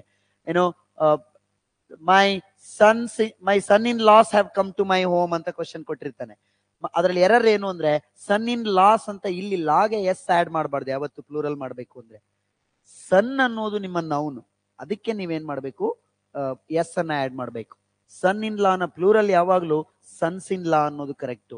ಬ್ರದರ್ ಇನ್ ಲಾ ಇದ್ರೆ brothers in law, sister in ಲಾ ಇದ್ರೆ sisters in law, father in ಲಾ ಇದ್ರೆ fathers in law, mother in ಲಾ ಇದ್ರೆ ಮದರ್ಸ್ ಇನ್ ಲಾ. ಅದನ್ನ ಬಿಟ್ಟು son in laws, mother in laws, father in laws ಅಂತ ಹೇಳುವಂಥದ್ದು ತಪ್ಪು. ಕೆಲವು ಪರೀಕ್ಷೆಗಳಲ್ಲಿ ಆ ತರ ಕೊಟ್ಟಿದ್ದಾನೆ. ಅಟ್ಲೀಸ್ಟ್ ಮುಂದಿನ ಪರೀಕ್ಷೆಗೆ ಅದನ್ನ ನೆನ್ಪಿಟ್ಕೊಳ್ಳಿ. ಸೊ ಹಾಗಾಗಿ ಇದು ಸರಿ ಇದೆ. ಲುಕರ್ ಆನ್, ಲುಕರ್ಸ್ ಆನ್ ಇದು ಕರೆಕ್ಟ್ ಇದೆ. ಆನ್ ಲುಕರ್ಸ್ ಅಂತ ನೋಡುಗರು. ಪಾಸರ್ ಬೈ, ಪಾಸರ್ಸ್ ಬೈ ಇದು ಕೂಡ ಕರೆಕ್ಟ್ ಇದೆ. Man of war, mans of war ಅಂತ ಕೊಟ್ಬಿಟ್ಟಿದ್ದಾನೆ. ಇದೇನಾಗಬೇಕಾಗಿತ್ತು? Men of war. ಮ್ಯಾನಿನ ಪ್ಲೂರಲ್ ಏನು? ಮೆನ್. ಸೊ ಹಾಗಾಗಿ ಗ್ರೂಪ್ ಬಿ ಕೂಡ ಎಲ್ಲವೂ ಸರಿ ಇಲ್ಲ. ಗ್ರೂಪ್ ಸಿ ಹೋಗೋಣ. ಮೌಸ್, ಅದರ ಪ್ಲೂರಲ್ ಮೈಸ್ ಕರೆಕ್ಟ್ ಇದೆ. ಮೌಸ್ ಅಂದ್ರೆ ಇಲಿ, ಮೈಸ್ ಅಂದ್ರೆ ಇಲಿಗಳು. Goose, geese. ನೋಡಿ, ಇಲ್ಲಿ ಗೀಸು GEES ಅಷ್ಟೇ ಕೊಟ್ಟಿದ್ದಾನೆ. ಇದು ತಪ್ಪು. ಯಾಕೆಂದ್ರೆ GEESE ಅನ್ನುವಂಥದ್ದು ಗೂಸಿನ plural form geese. So GEESE ಬರ್ಬೇಕಿತ್ತು, SE ಇಲ್ಲದೆ ಇರೋದ್ರಿಂದ ಇದು ಕೂಡ ತಪ್ಪು. ಲವ್ಸ್, ಲವ್ಸ್ ಅಂದ್ರೆ ಹೇನು ಅನ್ನುವಂಥದ್ದು, ಅದರ ಪ್ಲೂರಲ್ ಫಾರ್ಮ್ ಲೈಸ್, ಅದು ಕರೆಕ್ಟ್ ಇದೆ. ಕ್ಯಾಂಟೋ, ಕ್ಯಾಂಟೋಸ್ ಕೂಡ ಕರೆಕ್ಟ್ ಇದೆ. ಬಟ್ ಇದರಲ್ಲಿ ತಪ್ಪಿರೋದು ಯಾವುದು? ಬಿ ಅಲ್ಲಿರುವ ಗೂಸ್ಗೆ ಗೀಸ್ ಅನ್ನುವಂಥದ್ದು ಸ್ಪೆಲ್ಲಿಂಗ್ ಬರೇ GEES ಅಷ್ಟೇ ಕೊಟ್ಟಿದ್ದಾನೆ. That is wrong. ನೀವು ಸುಮ್ಮನೆ ಪದ ಕೇಳ್ಕೊಂಡು ಹೋಗಿದ್ರು ಆಗಲ್ಲ ನೋಡಿ. ಎಷ್ಟೋ ಸರಿ ಸ್ಪೆಲ್ಲಿಂಗ್ ಗೊತ್ತಿಲ್ಲ ಅಂದ್ರೆ ಎಡವಟ್ ಆಗ್ಬಿಡುತ್ತೆ. ಗೂಸ್ ಗೀಸ್, ಗೂಸ್ ಗೀಸ್ ಅಂತ ಓದ್ಕೊಂಡು ಹೋಗಿ ಗೀಸ್ ಜೊತೆಗೆ SE ಇದೆ ಅನ್ನೋದು ಗೊತ್ತಿಲ್ಲ ಅಂದ್ರೆ then also you might select wrong option. Last one ನೋಡೋಣ. ಕ್ಯಾಟಲ್, ಕ್ಯಾಟಲ್ಸ್ ಇಲ್ಲ. ಇವನ್ನೂ ಅಷ್ಟೇ ನಾನು ಇದು ಬಹಳ ಸರಿ ಕನ್ಫ್ಯೂಸ್ ಆಗುತ್ತೆ ಅನ್ನುವ ಕಾರಣಕ್ಕೆ ಅಬ್ಸ್ಟ್ರಾಕ್ಟ್ ನೌನ್ ಗಳನ್ನ, ಸಿಂಗ್ಯುಲರ್ ಪ್ಲೂರಲ್ ಗಳನ್ನ ಎಲ್ಲಿ ನಾರ್ಮಲ್ ES ಬರುತ್ತೋ ಇದೆಲ್ಲರಿಗೂ ಗೊತ್ತಾಗುತ್ತೆ. ಯಾವ್ದು ಚೇಂಜ್ ಇರುತ್ತೋ ಅದು ಗೊತ್ತಾಗೋದಿಲ್ಲ, ಕನ್ಫ್ಯೂಸ್ ಆಗ್ಬಿಡುತ್ತೆ. ಈಗ ಮೌಸಿಗೆ ಮೈಸ್ ಇತ್ತು, ಲವ್ಸಿಗೆ ಲೈಸ್ ಇತ್ತು, ಅದು ಗೊತ್ತಿಲ್ಲದೆ ಹೋದ್ರೆ ಸಮಸ್ಯೆ ಆಗುತ್ತೆ. ಅವನ್ನೆಲ್ಲ ಬುಕ್ ಅಲ್ಲಿ I have made a list. ಈ ತರ ಸ್ಪೆಷಲ್ ಇರುವ ಯಾವ್ಯಾವ ಪದಗಳಿಗೆ ಏನ್ ಪ್ಲೂರಲ್ ಇದೆ, ಜೆಂಡರ್ಗೂ ಇದೆ. ಅನಂತರ ಅಬ್ಸ್ಟ್ರಾಕ್ಟ್ ನೌನ್ಗಳಿಗೂ ಕೂಡ I have made a book in the list in my book. ಕ್ಯಾಟಲ್ಗೆ ಪ್ಲೂರಲ್ ಕ್ಯಾಟಲ್ಲೇ. There is no word called cattles in English. Cattle ಅಂದ್ರೆ ಜಾನುವಾರುಗಳು, ಅದರ ಪ್ಲೂರಲ್ ಕ್ಯಾಟಲ್ಲೇ ಹೊರತು ಕ್ಯಾಟಲ್ಸ್ ಅಲ್ಲ. ಸೊ ಹಾಗಾಗಿ ಗ್ರೂಪ್ ಡಿನೂ ಅಲ್ಲೇ ಬಿದ್ದೋಯ್ತು. ಪೀಪಲ್ಗೆ people is correct. Vermin, vermins is correct. Photo, photos correct. But problem ಕ್ಯಾಟಲ್ಗೆ ಕ್ಯಾಟಲ್ಸ್ ಇದೆ. ಸೊ 4 ಗ್ರೂಪ್ಗಳನ್ನು ನೋಡಿದ್ವಿ. ಎ ಗ್ರೂಪ್ ಅಲ್ಲೂ ಎಲ್ಲವೂ ಸರಿ ಇಲ್ಲ, ಬಿ ನಲ್ಲೂ ಸರಿ ಇಲ್ಲ, ಸಿ ನಲ್ಲೂ ಇಲ್ಲ, ಡಿ ನಲ್ಲೂ ಇಲ್ಲ. ಸೊ ಹಾಗಾಗಿ ನಿಮ್ಮ ಆನ್ಸರ್ ಏನಾಗಿರ್ಬೇಕು? None of the above. None of the above should be your correct answer. Next one 45. 45 question ಇದೆ ಏನ್ರಲ್ಲಿದೆ? ಇದು ಜೆಂಡರ್ಸ್ ಸಂಬಂಧಪಟ್ಟ ಆಗಿದೆ. ಸೇಮ್ ಇಲ್ಲೂ ಅಷ್ಟೇ. ಎಲ್ಲಾ ಯಾವ ಗ್ರೂಪ್ ಅಲ್ಲಿ ಜೆಂಡರ್, ಅದರ್ ಜೆಂಡರ್ ವರ್ಡ್ ಎಲ್ಲವೂ ಸರಿ ಇದಾವೆ ನೋಡ್ತಾ ಹೋಗ್ಬೇಕು. Lord, lady correct. Buck, doe, ಬಕ್ಕಿಗೆ ಡೋ ಅಂತಾನೆ. Male deer, female deer correct ಇದೆ. ಬುಲಾಕ್, ಹೀಫರ್ ಸೇಮ್ ಇದೆ. ಬುಲಾಕ್ ಎತ್ತು ಮತ್ತೆ ಆಕಳು ಅಥವಾ ದನ. Heifer that is also correct. Boy, girl. So group A ನಲ್ಲಿ ಎಲ್ಲವೂ ಸರಿ ಇದೆ. ಸದ್ಯಕ್ಕಷ್ಟಕ್ಕೆ ನೆನ್ಪಿಟ್ಕೊಂಡಿರೋಣ. ಗ್ರೂಪ್ ಬಿ ಗೆ ಬಂದ್ರೆ bull, cow correct. Lion, lioness correct. Cock sparrow, hen sparrow, beautiful, correct. Heart, roe, ಇದು ಅಷ್ಟೇ. ಹಾರ್ಟ್ ಅಂದ್ರೆ ಜಿಂಕೆಯಲ್ಲಿ ಮೇಲ್ ಬೇಬಿ ಅಂತ, ಜಿಂಕೆಯ ಮರಿ ಅಂತ ಮೇಲ್, ಜಿಂಕೆಯ ಮರಿ ಫಿಮೇಲ್ಗೆ ರೋ ಅಂತ ಹೇಳಿ ಕರಿತೀವಿ. So that is also correct. A ಮತ್ತೆ ಬಿ ಎರಡೂ ಗ್ರೂಪ್ ಕೂಡ ಸರಿ ಇದೆ. ಜೀವ್ಗೆ ಜೀವೆಸ್ ಕರೆಕ್ಟ್. ಜೂ ನಾವೇನು ಯಹೂದಿಗಳು ಅಂತ ಕರಿತೇವೆ, Jews. So Jewess is also correct. Lady, poet, poetess, ಕವಿ, ಕವಯಿತ್ರಿ, that is also correct. Earl, earls ಅನ್ನೋದು ಪ್ಲೂರಲ್ ಆಗುತ್ತೆ. ಇಲ್ಲಿ ಕೇಳಿರೋದು ನಮ್ಗೆ ಅದರ್ ಜೆಂಡರ್. ಅರ್ಲಿಗೆ ಅರ್ಲ್ ಅಂದ್ರೆ ಒಂದು ನೋಬೆಲ್ ಪೊಸಿಷನ್ ಅಲ್ಲಿ ಇರುವಂತವ್ರು ಅಂತ. ಡಕ್, ಡ್ಯೂಕ್ ಅಂತ ಏನ್ ಕರಿತೀವಲ್ಲ, ರಾಜ, ಆತರ ನೋಬೆಲ್ ಪೊಸಿಷನ್ ಅಲ್ಲಿ ಇರುವವರು. ಅರ್ಲಿಗೆ ಅದರ್ ಜೆಂಡರ್ ಕೌಂಟೆಸ್ ಅಂತ, COUNTESS. ಕೌಂಟೆಸ್ ಅನ್ನೋದು ಅದರ್ ಜೆಂಡರ್ ಆಗುತ್ತೆ ಹೊರತು ಅರ್ಲಿಗೆ ಅರ್ಲ್ಸ್ ಅನ್ನೋದು ಅದರ್ ಜೆಂಡರ್ ಆಗಲ್ಲ, ಪ್ಲೂರಲ್ ಆಗುತ್ತೆ. So that is wrong. Group C is wrong. Wizard, which ಸರಿ ಇದೆ. Wizard, which.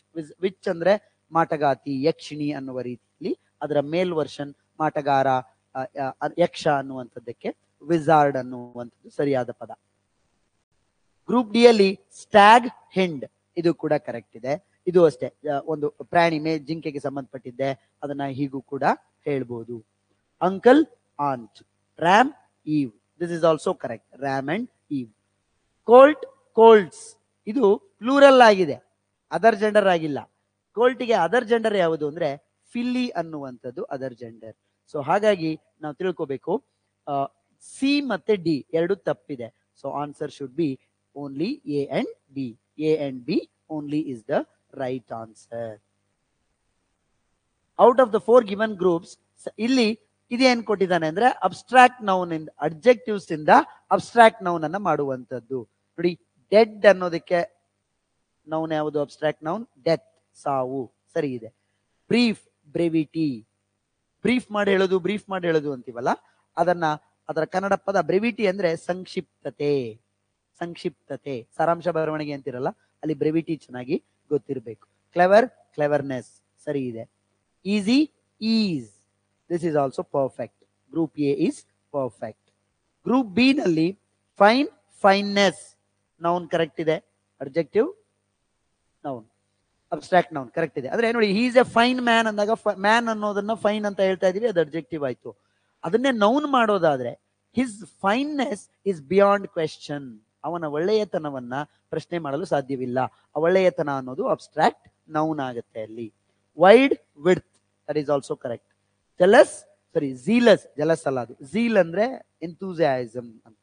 ಝೀಲಸ್, zeal, this is also correct. But proud ಅನ್ನೋದಕ್ಕೆ ನೌನ್ ಏನಾಗುತ್ತೆ ಅಂದ್ರೆ abstract noun pride. He is a proud student and it is our pride to have him in our college. Pride ಅಂದ್ರೆ ಇದರ ಪ್ರೌಡಿನ abstract noun pride ಆಗುತ್ತೆ.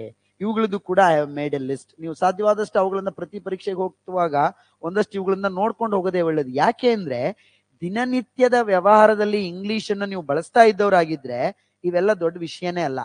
ಈಗ ನೋಡ್ತಾ ಹೋದ್ರೆ ಆರಾಮಾಗಿ ಟಿಕ್ ಮಾಡ್ತಾ ಹೋಗ್ಬೋದು. ಯಾವಾಗ when English has not become A part of our daily routine and daily conversation, it is important that you study these things beforehand and then appear for the exams. ಇವುಗಳಿಗೂ ಕೂಡ ನೀವು ಪ್ರಿಪೇರ್ ಆಗಿ ಹೋಗ್ಬೇಕಾಗತ್ತೆ. ಇಲ್ಲ ಅಂದ್ರೆ ಇದೇನು ಇದು ಗೊತ್ತಿಲ್ಲ ಅಂದ್ರೆ ಅಲ್ಲಿ ಎಡವಟ್ಟೆ ಆಗ್ಬಿಡುತ್ತೆ. ಹಾಗಾಗಿ ಪರ್ಫೆಕ್ಟ್, ಪರ್ಫೆಕ್ಷನ್, ಸರಿ ಇದೆ. ಸ್ಕೇರ್ಸ್, ಸ್ಕೇರ್ಸಿಟಿ, ಸರಿ ಇದೆ. ಆಂಬಿಷಿಯಸ್, ಆಂಬಿಷನ್, ಸರಿ ಇದೆ. Bald, baldness. Group C is also perfect. B ಅಲ್ಲಿ ತಪ್ಪಿತ್ತಲ್ವಾ ಒಂದು? ಎಸ್, ಎ ಸರಿ ಇದೆ, ಸಿ ಸರಿ ಇದೆ, ಬಿ ಇಲ್ಲ. ಡಿ, ಬೋರ್ಡ್, ಬೋರ್ಡಮ್, ಕರೆಕ್ಟ್ ಇದೆ. Cute, cuteness. ಸ್ಪ್ಲೆಂಡಿಡ್, ಸ್ಪ್ಲೆಂಡರ್, ಎಲ್ಲ ಕರೆಕ್ಟ್ ಇದೆ. ಫೂಲಿಶ್ಗೆ ಫೇತ್ ಅಲ್ಲ, ಫೂಲಿಶ್ ನ ನೌನ್ ಫಾರ್ಮ್ ಫೂಲಿಶ್ನೆಸ್ ಆಗ್ಬೇಕು. ಫೂಲಿಶ್ಗೆ there is no where faith is related. So ಹಾಗಾಗಿ ಈ ಪದ ಕೂಡ ತಪ್ಪಿದೆ. ಸೊ ಎ ಮತ್ತೆ ಸಿ ಸರಿ ಇದೆ, ಬಿ ಅಂಡ್ ಡಿ ಸರಿ ಇಲ್ಲ. ಆಪ್ಷನ್ ಯಾವುದಿದೆ? Option C, A and C only are correct. This would be your option, A and C. Next one, figures of speech ಗೆ ಸಂಬಂಧಪಟ್ಟ ಕೇಳಿದಾನೆ. ಫಿಗರ್ಸ್ ಆಫ್ ಸ್ಪೀಚ್ ಕೂಡ ನೋಡಿ, ಪ್ರತಿ ಗ್ರೂಪ್ಸ್ ಗೆ ಸಂಬಂಧಪಟ್ಟ ಅಥವಾ ಡಿಗ್ರಿ ರಿಲೇಟೆಡ್ ಎಲ್ಲಾ ಎಕ್ಸಾಮ್ಗಳಲ್ಲೂ ಇದು ಇದ್ದೇ ಇರುತ್ತೆ. ಸೊ ನೀವು ಅದನ್ನ ಒಂದ್ ಸ್ವಲ್ಪ ಅಧ್ಯಯನ ಮಾಡೇ ಹೋಗ್ಬೇಕು.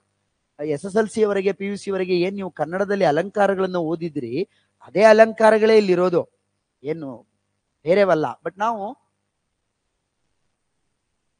ಕನ್ನಡದಲ್ಲ ಅಲಂಕಾರಗಳನ್ನು ಓದಿದ್ವಿ, ಇಂಗ್ಲಿಷಲ್ಲಿ ಕೆಲವರು ಓದಿದ್ವಿ, ಅರ್ಥ ಮಾಡ್ಕೊಂಡಿದ್ವಿ, ಕೆಲವರು ಬಿಟ್ಬಿಟ್ಟಿದ್ವಿ. But it is time, if you are appearing for general English paper, ನಿಮ್ಗೆ 1 ಮಾರ್ಕ್ ಬರಬೇಕು ಅಂದ್ರೆ ಸಿಂಪಲ್ ಆಗಿ ಸಿಮಿಲಿ, ಮೆಟಫರ್ ಒಂದು 5-6 ಇದಾವೆ. ನಾನು ಅವುಗಳನ್ನ ಕನ್ನಡದಲ್ಲಿ ನೀಟಾಗಿ ಅರ್ಥ ಆಗುವ ಹಾಗೆ, ಮತ್ತೆ ಪರೀಕ್ಷೆಯಲ್ಲಿ ಬರುವ ಬೇರೆ ಬೇರೆ ಹಿಂದಿನ ಪರೀಕ್ಷೆಯಲ್ಲಿ ಬಂದಿರುವ ಎಲ್ಲ ಎಕ್ಸಾಂಪಲ್ ಗಳನ್ನ ಲಿಸ್ಟ್ ಮಾಡಿ I have explained all these figures of speech. Please try to get books on your hand so that it is easy for you to understand. Literally, last night they died of laughter. ನೋಡಿ, ಯಾವುದನ್ನ ಅತ್ಯಂತ ಉತ್ಪ್ರೇಕ್ಷೆ ಮಾಡಿ ಹೇಳಲಾಗುತ್ತೋ ಅದನ್ನ ನಾವು ಕನ್ನಡದಲ್ಲಿ ನೀವು ಯಾವುದನ್ನ ಉತ್ಪ್ರೇಕ್ಷೆ ಅಲಂಕಾರ ಅಂತ ಕರಿತೀರೋ, ಇಂಗ್ಲಿಷ್ ಅಲ್ಲಿ ಅದು, ಇದು ಬೋಲ್ ಬಿಟ್ಟೋಗ್ಬಿಟ್ಟಿದೆ, ಹೈಪರ್ ಬೋಲ್ ಅಂತ. ಇದು ನಾವು ಅಲೈನ್ಮೆಂಟ್ ಮಾಡುವಾಗ ಬಿಟ್ಟೋಗಿದೆ ಅಷ್ಟೇ. ಹೈಪರ್ ಬೋಲ್ ಅನ್ನೋದು ಅದರ ಆಪ್ಷನ್. ಸೊ ಮೊದಲನೇದಕ್ಕೆ ಯಾವ್ದು ಆಪ್ಷನ್? ಹೈಪರ್ ಬೋಲ್. ಸೊ ಹೇಗೆ 2 ಹೈಪರ್ ಬೋಲ್. ನಗುವಿನಿಂದ ನಕ್ಕು ನಿನ್ನೆ ರಾತ್ರಿ ಸತ್ತೋಗ್ಬಿಟ್ಟ ಅವನು ಅಂತ ಹೇಳ್ತೀವಿ. ನಕ್ಕು ಸತ್ತೋದ ಅಂದ್ರೆ ಆಕ್ಚುಲಿ ಸತ್ತೋದ ಅಂತ ಆಗಿರುತ್ತಾ? ಇಲ್ಲ. ಎಷ್ಟೊಂದು ನಕ್ವಿ ಅನ್ನೋದನ್ನ ಹೇಳಲಿಕ್ಕೆ ನಾವು ಉತ್ಪ್ರೇಕ್ಷೆ ಮಾಡಿ ಹೇಳ್ತೀವಿ. ಈ ತರದೆಲ್ಲ ವಾಕ್ಯಗಳನ್ನ ಹೈಪರ್ ಬೋಲ್ಸ್ ಅಂತೀವಿ. ಈಗ ನಾನು ತುಂಬಾ ಡೀಟೇಲ್ ಆಗಿ ಅವುಗಳನ್ನೆಲ್ಲ ಎಕ್ಸ್ಪ್ಲೈನ್ ಮಾಡಕ್ ಹೋಗೋದಿಲ್ಲ, ಇದು ಕೇವಲ ಕ್ವೆಶ್ಚನ್ ಪೇಪರ್ ನ ಅನಾಲಿಸಿಸ್ ಆಗಿರೋದ್ರಿಂದ. ಸೊ ಅದು hyperbole. The Titanic ship drowned thousands full of people in the sea. ಇದು ಪರ್ಸಾನಿಫಿಕೇಶನ್. ನೋಡಿ, ಮನುಷ್ಯರಲ್ಲದ ವಸ್ತುಗಳಿಗೆ ಅಥವಾ ಅಬ್ಸ್ಟ್ರಾಕ್ಟ್ ಥಿಂಗ್ಗಳಿಗೆ ಆಕ್ಟಿವಿಟೀಸ್ ಅನ್ನ, ಮನುಷ್ಯನ ಕ್ವಾಲಿಟಿಯನ್ನ ಏನ್ ನಾವು ಸೇರಿಸ್ತೀವಿ. ಈಗ ಲೀವ್ಸ್ ಡ್ಯಾನ್ಸ್ಡ್ ಅಂತ ಹೇಳ್ತೀವಿ, ಎಲೆಗಳು ನೃತ್ಯ ಮಾಡಿದವು ಅಂತ. ಆ ಡ್ಯಾನ್ಸ್ ಅನ್ನೋ ಪದ ಎಲೆಗಳಿಗೆ ಮನುಷ್ಯತ್ವದ ಅಥವಾ ಸಜೀವತ್ವದ ಗುಣಗಳನ್ನ ಆರೋಪಿಸುವಂತ. ದ ಸನ್ ಬೇಕ್ಡ್ ಅಂತ, ಸೂರ್ಯ ಬೇಕಿಂಗ್ ಮಾಡದ ಅಂತ. ಸೂರ್ಯ ಬೇಕ್ ಮಾಡ್ತಾನ? ಇಲ್ಲ. ಸೊ ಈ ರೀತಿ ಅಥವಾ ದ ವಿಂಡ್ ಇಸ್ ಹೌಲಿಂಗ್ ಅಂತ. ಹೌಲ್ ಅನ್ನೋದು ಮನುಷ್ಯರು ಮಾಡೋದು, ಕೂಗುವಂಥದ್ದು, ಜೀವ ಇರುವ ವ್ಯಕ್ತಿಗಳು ಮಾಡುವಂಥದ್ದು. ಆ ರೀತಿ ಜೀವ ಇಲ್ಲದೆ ಇರುವ ವಸ್ತುಗಳಿಗೆ ಅಥವಾ ಅಬ್ಸ್ಟ್ರಾಕ್ಟ್ ಥಿಂಗ್ಗಳಿಗೆ ಸಜೀವತ್ವದ ಅಥವಾ ಮನುಷ್ಯನ ಆಕ್ಟಿವಿಟೀಸ್ ಗಳನ್ನ ಆರೋಪಿಸಿದಾಗ ಅದು ಪರ್ಸಾನಿಫಿಕೇಶನ್ ಆಗುತ್ತೆ. ಮನುಷ್ಯತ್ವಾರೋಪಣ ಅಲಂಕಾರ ಅಂತ ಕರಿತೀವಿ ಅದನ್ನ. ಸೊ ಇಲ್ಲಿ ನೋಡಿ, ಟೈಟಾನಿಕ್ ಅನ್ನೋದು ಒಂದು ಶಿಪ್, ನಿರ್ಜೀವ ವಸ್ತು. ಅದಕ್ಕೆ ಡ್ರೌಂಡ್ ಅನ್ನುವ ಆಕ್ಟಿವಿಟೀಸ್ ಅನ್ನ ಆಡ್ ಮಾಡಿರೋದ್ರಿಂದ ಅದೇನಾಗುತ್ತೆ? ಪರ್ಸಾನಿಫೈಡ್ ಆಗಿದೆ. Thousands of bowl people in the sea ಅನ್ನುವಂಥದ್ದು. Life in death and death in life. ನೋಡಿ, ಪ್ಯಾರಾಡಾಕ್ಸ್, ಇದು ವಿರೋಧಾಭಾಸ. ಅದನ್ನ ಪ್ಯಾರಾಡಾಕ್ಸ್ ಅಂತ ಕರಿತೀವಿ. Life in death, death in life, ಉಲ್ಟಾ ಹೇಳ್ತಾ ಇದ್ದಾರೆ ಅನ್ನುವ ಕಾರಣಕ್ಕೆ ಆ ಹೇಳಿಕೆಯಲ್ಲೇ ಪರಸ್ಪರ ವಿರೋಧದ ಒಂದು ಅಂಶ ಇರುವಂತದನ್ನ ಪ್ಯಾರಾಡಾಕ್ಸ್ ಅಂತ ಹೇಳಿ ಕರಿತೀವಿ. The doctors and nurses are soldiers in the corona virus battle field. ಇಲ್ಲಿ ನೋಡಿ, ಸಿಮಿಲಿ ಅಂದ್ರೆ ಏನು ಅಂದ್ರೆ ಒಂದಕ್ಕಿನ್ನೊಂದು ಹೋಲಿಕೆ ಇರುತ್ತೆ. ಈಗ her eyes are like bullet holes ಅಂತ ಹೇಳ್ತೀವಿ. ಲೈಕ್ ಮತ್ತೆ ಆಸ್ ಅನ್ನ ಬಳಸಿ 2 ಕಂಪ್ಯಾರಿಸನ್ ಮಾಡಿದ್ರೆ, ಲೈಕ್ ಅಥವಾ ಆಸ್ ಅನ್ನುವ ಪದಗಳಿದ್ರೆ ಆಗ ಅದು ಸಿಮಿಲಿ ಆಗುತ್ತೆ. ಸಿಮಿಲಿ ಇಸ್ ನಥಿಂಗ್ ಬಟ್ ಕನ್ನಡದ ಉಪಮಾಲಂಕಾರ. ಅದೇ ರೀತಿ 2 ಮಧ್ಯೆ ಹೋಲಿಕೆ ಮಾಡಿ ಲೈಕ್ ಆಸ್ ಇಲ್ಲ ಅಂದ್ರೆ ಆಗ ಅದು ಮೆಟಫರ್ ಆಗುತ್ತೆ, ರೂಪಕ ಅಲಂಕಾರ. ಮೆಟಫರ್ ಅಂದ್ರೆ ನೋಡಿ, ಕರೋನಾ ಸಂದರ್ಭದಲ್ಲಿ ಡಾಕ್ಟರ್ಸ್ ಮತ್ತೆ ನರ್ಸ್ಗಳು ಸೋಲ್ಜರ್ಸ್, ಲೈಕ್ ಸೋಲ್ಜರ್ಸ್ ಅಂತ ಹೇಳಿಲ್ಲ. ಡಾಕ್ಟರ್ಸ್ ಅಂಡ್ ನರ್ಸಸ್ ವರ್ ಅಥವಾ are like soldiers during corona virus ಅಂತ ಹೇಳಿದ್ರೆ ಸಿಮಿಲಿ ಆಗ್ತಿತ್ತು. ಲೈಕ್ ಅಥವಾ ಆಸ್ ಅನ್ನೋದನ್ನ ಬಳಸದೆ ಅವರೇ ವಾರಿಯರ್ಸ್ ಆಗ್ಬಿಟ್ಟಿದ್ರು ಅಂತ ಹೇಳೋದಿದೆಯಲ್ಲ, ಇದು ಅದು ಅನ್ನೋದ್ರ, ಇದು ಅದರಂತೆ ಎನ್ನುವ ಬದಲು ಇದೇ ಅದು ಅಂತ ಹೇಳುವಂಥದ್ದು. ಆಗ ಅದನ್ನ ನಾವು ರೂಪಕ ಅಲಂಕಾರ ಅಂತ ಕರಿತೀವಿ. ಇಂಗ್ಲಿಷ್ ನಲ್ಲಿ ಅದನ್ನ ಮೆಟಫರ್ ಅಂತ ಕರಿತೀವಿ.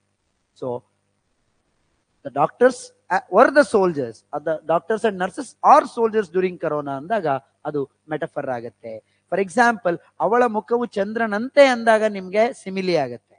ಅಂತೆ ಅಂತ ಇದೆ ಇಲ್ಲಿ. Her face is like that of moon, of the moon. ಅದ್ರ ಬದಲು she is a moon faced girl, ಅವಳು ಚಂದ್ರಮುಖಿ ಅಂತ ಹೇಳ್ಬಿಟ್ರೆ ಆಗ ಅದು ಮೆಟಫರ್ ಆಗುತ್ತೆ. ಐ ರಿಪೀಟ್, ಅವಳು ಚಂದ್ರಮುಖಿ ಅಂದ್ರೆ ಮೆಟಫರ್ ಆಗುತ್ತೆ, ರೂಪಕ ಅಲಂಕಾರ ಆಗುತ್ತೆ. ಅವಳ ಮುಖವು ಚಂದ್ರನಂತೆ ಅಂದ್ರೆ ಸಿಮಿಲಿ ಆಗುತ್ತೆ. ಅವೆರಡರ ಮಧ್ಯೆ ಇರುವ ಡಿಫ್ರೆನ್ಸ್ ಲೈಕ್ ಮತ್ತೆ ಆಸ್. ಒಂದನ್ನ ಇನ್ನೊಂದು ಹೋಲಿಸಿರ್ತೀವಿ, ಅವೆರಡು ಪರಸ್ಪರ ಬೇರೆ ಆಗಿರ್ತವೆ. ಲೈಫ್ ಈಸ್ ಎ ಹೈವೇ ಅಂತ ಹೇಳ್ತೀವಿ, ಇದು ಮೆಟಫರ್. ಅಂದ್ರೆ ಲೈಫ್ ಅನ್ನ ಯಾವ್ದಕ್ಕೆ ಹೋಲಿಸಿದೀವಿ? ಒಂದು ಹೈವೇಗೆ ಹೋಲಿಸಿದೀವಿ. ಅಲ್ಲೂ ಜರ್ನಿ ಇದೆ, ಇಲ್ಲೂ ಜರ್ನಿ ಇದೆ, ಬಟ್ ಲೈಫೇ ಬೇರೆ, ಹೈವೇನೆ ಬೇರೆ. ಈ ರೀತಿ ಡಿಸ್ಸಿಮಿಲರ್ ಥಿಂಗ್ಸ್ ಗಳ ಮಧ್ಯೆ ಹೋಲಿಕೆ ಇರುತ್ತೆ, ಬಟ್ ಲೈಕ್ ಮತ್ತೆ ಆಸ್ ಅನ್ನುವ ಪದ ಇರೋದಿಲ್ಲ. ಆಗ ಅದು ಮೆಟಫರ್ ಆಗುತ್ತೆ. Last one, Rita is perfectly imperfect. ನೋಡಿ, ಈ ತರ ಅಕ್ಕಪಕ್ಕದಲ್ಲೇ ವಿರೋಧದ ಇದನ್ನ ಹೇಳುವಂತ ಪದಗಳಿದ್ದಾಗ ಪರ್ಫೆಕ್ಟ್ಲಿ ಇಂಪರ್ಫೆಕ್ಟ್ ಅನ್ನೋದನ್ನ ಆಕ್ಸಿಮರೂನ್ ಅಂತ ಕರಿತೀವಿ. ಕನ್ನಡದಲ್ಲಿ ಇದನ್ನ ಬಹುಶಃ ಶ್ಲೇಷಾಲಂಕಾರನೋ ಅಂತಾನೇನೋ ಕರೀತಾರೆ. If I am not sure about it, correct ಆಗಿ ನಂಗೆ ಗೊತ್ತಿಲ್ಲ, ಬಟ್ ಶ್ಲೇಷಾಲಂಕಾರ ಅಂತಾರೆ ಅಂತ ಅನ್ಕೋತೀನಿ. ನೋಡಿ, perfectly imperfect. The comedian was seriously funny. Seriously funny ಇದು ಒಂಥರ ವಿಶೇಷವಾದ ಅರ್ಥವನ್ನು ಕೊಡ್ತಾ ಇರುತ್ತೆ. ಅಕ್ಕಪಕ್ಕದಲ್ಲೇ ಅಪೋಸಿಟ್ ವರ್ಡ್ ಇರ್ತವೆ. Seriously funny. The room filled with deafening silence. Filled silence, ಈ ತರದ ಪದಗಳು. ಪರ್ಫೆಕ್ಟ್ಲಿ ಇಂಪರ್ಫೆಕ್ಟ್, ಸೀರಿಯಸ್ಲಿ ಫನ್ನಿ, ಈ ತರದ್ದನ್ನ ನಾವು ಆಕ್ಸಿಮರೂನ್ ಅಂತ ಕರಿತೀವಿ. ಈ ಎಲ್ಲ ಅಲಂಕಾರಗಳು ಇದ್ರ ಜೊತೆಗೆ ಇನ್ನೂ ಒಂದ್ 4-5 ಅಲಂಕಾರಗಳಿರ್ತವೆ. ಸೌಂಡ್ಗಳು ರಿಪೀಟ್ ಆಗಿ ಬಂದ್ರೆ ಅದನ್ನ HK ಪೇಪರ್ ಅಲ್ಲಿ ಕೇಳಿದ್ದ ಅಲಿಟರೇಷನ್ ಅಂತ ಕರಿತೀವಿ. ಒಂದೇ ಲೆಟರ್ ಇಂದ ಶುರುವಾಗುವ 3-4 ಪದಗಳು ಆ ವಾಕ್ಯದಲ್ಲಿ ಬಂದಿರುತ್ತೆ. ಅದೇನು ವಿಶೇಷವಾದ ಏನು ಅಲಂಕಾರ ತರ ಇರೋದಿಲ್ಲ. ಸುಮ್ನೆ ಪಿಟಿ ಪ್ಯಾಟರ್, ಪೀಟರ್ ಪ್ಯಾಟರ್ ಅಂತ ಇರುತ್ತೆ ನೋಡಿ. ಪ ಸೌಂಡ್ ರಿಪೀಟ್ ಆಗಿದೆ ಅಂದ್ರೆ ಆಗ ಅದು ಅಲಿಟರೇಷನ್ ಆಗುತ್ತೆ. ಸೊ ನೀವು ಅಲಂಕಾರಗಳನ್ನ ಅಭ್ಯಾಸ ಮಾಡ್ಕೊಳ್ಳೇ ಬೇಕಾಗತ್ತೆ. ಅಟ್ಲೀಸ್ಟ್ 2-3 ಕರೆಕ್ಟ್ ಆಗಿ ಗೊತ್ತಾದ್ರೆ ಉಳಿದವನ್ ಹೇಗೋ ಇಲ್ಲಿ ಹೊಂದಿಸಿ ಬರೆಯರಿ ತರ ಇರೋದ್ರಿಂದ some of you can match it. But that is not the correct way. ನೀವು ಪರೀಕ್ಷೆಗೆ ಪ್ರಿಪೇರ್ ಆಗುವಾಗ ಎಲ್ಲವನ್ನೂ ಓದ್ಕೊಂಡೆ ಹೋಗ್ಬೇಕು. ನಂತರ you have to choose a word from the options given below. ಇದು ಗೊತ್ತಿದೆಯಲ್ಲ ನಿಮ್ಗೆ, 2 A B 2 ವಾಕ್ಯಗಳಿದಾವೆ. 2 ವಾಕ್ಯದಲ್ಲಿ ಒಂದೊಂದನ್ನು ಅಂಡರ್ಲೈನ್ ಮಾಡಿದ್ದಾರೆ. ಆ ಅಂಡರ್ಲೈನ್ ಮಾಡಿರುವ ಪದದ ಅರ್ಥ ಬರುವ ಪದ ಯಾವುದು ಅನ್ನೋದನ್ನ ನೀವು ಹೇಳ್ಬೇಕು. As soon as he came to the office, he appeared lethargic. Lethargic ಅಂದ್ರೆ ಏನು? ಸೋಂಬೇರಿ, ಇಂಟ್ರೆಸ್ಟ್ ಇಲ್ಲದೆ ಇರೋತರದ್ದು ಅನ್ನುವಂಥದ್ದು. ಲೇಜಿ ಮತ್ತೆ ಡಲ್ ಅಂತ ಹೇಳಿ. Lack of exercises and walk made him sluggish all the time. Sluggish ಅಂದ್ರೂ ಎರಡರಲ್ಲೂ ಅದೇ ಅರ್ಥ ಬರ್ತಾ ಇದೆ. ಲೆಥಾರ್ಜಿಕ್ ಮತ್ತೆ ಸ್ಲಗಿಶ್ ಎರಡೂ ಕೂಡ ಇನ್ಆಕ್ಟಿವ್, ಡಲ್, ಲೇಜಿ ಅನ್ನುವ ಅರ್ಥವನ್ನು ಕೊಡೋದ್ರಿಂದ ವಿಗರಸ್ ಅಂದ್ರೆ ಬರೋದಿಲ್ಲ, ಆರ್ಡರ್ಸ್ ಅಂದ್ರೆ ಇವು ಮೂರದು ಒಂದೇ ಅರ್ಥ, ತುಂಬಾ ಆಕ್ಟಿವ್ ಆಗಿರೋದು ಅನ್ನುವ ಅರ್ಥದಲ್ಲಿದ್ದಾವೆ. ಬಟ್ ಇದು ಒಂದೇ ಇನ್ಆಕ್ಟಿವ್. ಕೆಲವು ಸರಿ ನೀವು ಒಂದು ಕ್ಲೂ ತಿಳ್ಕೊಳ್ಳಿ, ಈ ಆಂಟಾನಿಮ್ ಮತ್ತೆ ಸಿನಾನಿಮ್ಗಳನ್ನ ಮಾಡುವಾಗ 3 ಪದ ಒಂದೇ ತರ ಯಾವ್ದೋ ಕಾಣಿಸ್ತಾ ಇದೆ, ಸಿಮಿಲರ್ ಮೀನಿಂಗ್ ಕೊಡ್ತಾ ಇರೋದು. ಅವು 3 ಆನ್ಸರ್ ಆಗಿರೋದಿಲ್ಲ. ಅದನ್ನ ಬಿಟ್ಟು ಇನ್ನೊಂದು ಪದ ಇರುತ್ತಲ್ಲ, that will be the answer most of the times. Again this is not A hard and fast rule. The answer is inactive. He received a reprimand for his constant impish actions. Reprimand ಅಂದ್ರೆ ಬೈಸ್ಕೊಳ್ಳೋದು, ಚೀಮಾರಿ ಹಾಕ್ಸ್ಕೊಳ್ಳೋದು ಅಂತ. The teacher admonished Rita for not completing the task. Rebuke ಅಂದ್ರೆ ಅದೇ ಬೈಯೋದು ಅಂತ. ನೀವು ಅದನ್ನ ಕನ್ನಡದಲ್ಲಿ ಹೇಳೋದಾದ್ರೆ ಚೀಮಾರಿ ಹಾಕೋದು ಅಂತ. ಅಕ್ಲೈಮ್ ಅಂದ್ರೆ ಹೊಗಳೋದು ಅನ್ನುವ ಅರ್ಥದಲ್ಲಿ ಬರುತ್ತೆ. ಅದಲ್ಲ, ಅಕ್ಲೇಡ್ ಅಂದ್ರೂ ಹೊಗಳೋದು ಅಂತ ಆಗುತ್ತೆ. ಎಲೂಜಿ ಅಂದ್ರೇನೆ ಬೇರೆ, ಒಂದು ಚರ್ಮ ಗೀತೆ, ಶೋಕ ಗೀತೆ ಆಗುತ್ತೆ, ಸಂಬಂಧವೇ ಇಲ್ಲ ಇದಕ್ಕೆ. ಸೊ ಹಾಗಾಗಿ ರೆಪ್ರಿಮ್ಯಾಂಡ್ ಅಂದ್ರೆ ಬೈದು ಪನಿಷ್ಮೆಂಟ್ ಕೊಡೋದು ಅಥವಾ ಚೀಮಾರಿ ಹಾಕೋದು ಅಂತೇಳಿ. ಸೊ ಎರಡನ್ನು ಇಲ್ಲಿ ರಿಫ್ಲೆಕ್ಟ್ ಮಾಡುವಂತ ಪದ ಯಾವುದಾಗಿದೆ? ರಿಬ್ಯೂಕ್ ಅನ್ನುವಂಥದ್ದು. ನೆಕ್ಸ್ಟ್ ನೋಡಿ, ಇವೆಲ್ಲ ಹೇಗೆ ಅಂದ್ರೆ ದಿನನಿತ್ಯದಲ್ಲಿ ನೀವು ಸ್ವಲ್ಪನಾದ್ರೂ ಇಂಗ್ಲಿಷ್ ಕೇಳಿಸ್ಕೋತಾ ಇದ್ದು, ಸ್ವಲ್ಪ ಇಂಗ್ಲಿಷ್ ಮೆಟೀರಿಯಲ್ಗಳನ್ನು ಸಣ್ಣ ಪುಟ್ಟ ಓದ್ತಾ ಇರೋದಾಗಿದ್ರೆ ಪದಗಳೆಲ್ಲ ಅಲ್ಲಲ್ಲೇ ಕಿವಿಗೆ ಬಿದ್ದಿರ್ತವೆ. Then it becomes easy. I can have negative, ಇದು ಅಷ್ಟೇ ಸೇಮ್ ಮೀನಿಂಗ್. ಅಲ್ಲಿ ಅಪೋಸಿಟ್ ಕೇಳಿದ್ರು, ಇಲ್ಲಿ ಸೇಮ್ ಮೀನಿಂಗ್ ಇದೆ. ರ್ಯಾಮಿಫಿಕೇಶನ್ಸ್ ಅಂದ್ರೆ ಕಾನ್ಸಿಕ್ವೆನ್ಸಸ್ ಅಂತ. ನೋಡಿ, ಇದು ಸೇಮ್ ಪದ HK ಪೇಪರ್ ಅಲ್ಲಿ ಜನರಲ್ ಇಂಗ್ಲಿಷ್ ಅಲ್ಲಿ ಪ್ಯಾಸೇಜ್ ಅಲ್ಲಿ ಬಂದಿದೆ ರ್ಯಾಮಿಫಿಕೇಶನ್. ಅಲ್ಲೂ ಅದರ ಮೀನಿಂಗ್ ಅನ್ನ ಕಂಡುಹಿಡಲಿಕ್ಕೆ ಕೇಳಿದಾನೆ. ಅದು somehow it has reflected here also. It can give negative ramifications for a shared culture as a whole. Consequences ಅಂತ. Ramifications ಅಂದ್ರೆ ಪರಿಣಾಮಗಳು, ಯೂಶುವಲಿ ಅಡ್ಡ ಪರಿಣಾಮಗಳು ಅನ್ನುವ ಅರ್ಥದಲ್ಲಿ ಅಥವಾ ದುಷ್ಪರಿಣಾಮಗಳು ಅನ್ನುವ ಅರ್ಥದಲ್ಲಿ ಅದು ಬರುತ್ತೆ. ನೋಡಿ, ಅದನ್ನೇ ನಾನು ಹೇಳಿದ್ದು. ಸೋರ್ಸಸ್, ಕನ್ಸಿಡರೇಷನ್ಸ್ ಮತ್ತೆ ಪ್ರಾಫಿಟ್ಸ್ ಅವೆರಡು ಒಂದೇ ರೀತಿ ಅರ್ಥ ಕೊಡುವ ಪಾಸಿಟಿವ್ ಪದಗಳು, ಅದಾಗಿರ್ಲಿಕ್ಕೆ ಸಾಧ್ಯ ಇಲ್ಲ. ಇನ್ನೊಂದೇನೋ ಸೋರ್ಸಸ್ ಅಂತ ಬೇರೆ ಇದೆ. ಇಲ್ಲಿ ಪೂರ್ತಿ ವಾಕ್ಯ ಓದಾಗ ಗೊತ್ತಾಗ್ತಾ ಇದೆ, ಯಾವುದೋ ಒಂದು ಕಲ್ಚರ್ ಮೇಲೆ ಏನೋ ಪ್ರಭಾವ ಆಗ್ತಾ ಇದೆ ಅನ್ನೋದನ್ನು ಹೇಳ್ತಾ ಇರೋದ್ರಿಂದ ಕಾನ್ಸಿಕ್ವೆನ್ಸಸ್ ಅನ್ನೋದಲ್ಲಿ ಸರಿಯಾದ ಪದ ಆಗುತ್ತೆ ಅನ್ನೋದನ್ನ ವಿ ಕ್ಯಾನ್ ಸಮ್ಹೌ ಗೆಸ್ ಮಾಡ್ಬೋದು ಅಟ್ಲೀಸ್ಟ್ ಅಂತೇಳಿ. ನೆಕ್ಸ್ಟ್ ಕ್ವೆಶ್ಚನ್ ಟ್ಯಾಗಿಗೆ ಸಂಬಂಧಪಟ್ಟಿದ್ದು, ನಾವು ಯಾರ್ಯಾರು ಈ ಕ್ರಿಯೇಟಿವ್ IAS ಅಕಾಡೆಮಿಯಲ್ಲಿ ನನ್ನ ತರಗತಿಗಳಲ್ಲಿ ಅಟೆಂಡ್ ಮಾಡಿದ್ರೆ ನಿಮ್ಗೆ ಗೊತ್ತೇ ಇರುತ್ತೆ. ಇದನ್ನೇ ಒಂದು ಸ್ಪೆಷಲ್ ರೂಲ್ ಆಗಿ ಬರ್ಸಿದ್ದೀನಿ ನಾನು ಕ್ವೆಶ್ಚನ್ ಟ್ಯಾಗಿಗೆ ಸಂಬಂಧಪಟ್ಟ ಹಾಗೆ. ನೋಡಿ, ಇತ್ತೀಚೆಗೆ ಬರೀ ಡಸಂಟು, ಡಿಡಂಟು ಇವುಗಳನ್ನು ಕೇಳೋದು ಬಿಟ್ಟಿದ್ದಾನೆ. ಇಸಂಟು ಅವೆಲ್ಲ ಸ್ಪೆಷಲ್ ಆಗಿ ಯಾವ್ದಿರುತ್ತೋ ಪ್ರತಿ ಕಾನ್ಸೆಪ್ಟ್ ಅಲ್ಲಿ ನೀವು ಆರ್ಟಿಕಲ್ಸ್ ಕಲ್ತ್ರೆ ಪೂರ್ತಿ ಕಲ್ತ್ಕೊಂಡೇ ಹೋಗ್ಬೇಕು. ಕ್ವೆಶ್ಚನ್ ಟ್ಯಾಗ್ಸ್ ಕಲ್ತ್ರೆ ಅದಕ್ಕೆ ಸಂಬಂಧಪಟ್ಟ ಎಲ್ಲಾ ರೂಲ್ಗಳನ್ನು ಕಲಿಬೇಕು. ಸುಮ್ನೆ ಇಸಂಟು ವಾಸಂಟು ಅಂತ ಅನ್ಕೊಂಡು ಹೋದ್ರೆ ಲೆಟ್ಸ್ ಬಂದಿದೆ ಇಲ್ಲಿ. ಲೆಟರ್ಸ್ ಅನ್ನೋದಕ್ಕೆ ಯಾವಾಗ್ಲೂ ಕ್ವೆಶ್ಚನ್ ಟ್ಯಾಗ್ ಶೆಲ್ ವಿನೇ ಆಗಿರುತ್ತೆ. That is the answer. ಆನಂತರ ಪ್ಯಾಸೇಜ್ ಇದೆ. ಪ್ಯಾಸೇಜ್ ಅನ್ನ ನೀವು ಪರೀಕ್ಷೆ ಬರೆದವರಾಗಿದ್ರೆ ಖಂಡಿತ ಓದಿರ್ತೀರಾ, ಇಲ್ಲ ಅಂದ್ರೆ ಮತ್ತೊಮ್ಮೆ ಓದ್ಕೊಳ್ಳಿ. ನಾನು because it takes much time, I only discuss the answers. ಇಡೀ ಪ್ಯಾಸೇಜು ನಾವು ಅಲ್ಲಿ ಒಂದು ಶಿಪ್ ಅಲ್ಲಿ ಹೋದ್ವಿ, ಅಲ್ಲೇನೋ ಸಮಸ್ಯೆ ಆಯ್ತು, ಪೈರೇಟ್ಸ್ ಬಂದ್ರು, ಇದಕ್ಕೆ ಸಂಬಂಧಪಟ್ಟ ಹಾಗೆ ಇದೆ. ಅಲ್ಲಿ ನೋಡಿ, the passage is about a voyage. Voyage ಅಂದ್ರೆ sea journey. Earls and countess ಬಗ್ಗೆ ಇಲ್ಲ, ಇಂಗ್ಲಿಷ್ ಮೊನಾರ್ಚಿ ಬಗ್ಗೆ ಇಲ್ಲ, ಫಾರಿನ್ ಸಿ ಪಾಲಿಸಿ ಬಗ್ಗೆ ಇಲ್ಲ. ಒಂದು ಜರ್ನಿ ನಾವು ಹೋಗಿದ್ವಲ್ಲ ಅದ್ರ ಬಗ್ಗೆ ಇದೆ. ವೊಯೇಜ್ ಅಂದ್ರೆ ಸಮುದ್ರಯಾನ ಅಂತ. ಬಿಗಿನಿಂಗ್ ಅಲ್ಲಿ the commander of the hope well ಅಂತ ಹೇಳ್ತಾನೆ. The speaker was invited by the commander of the hope well.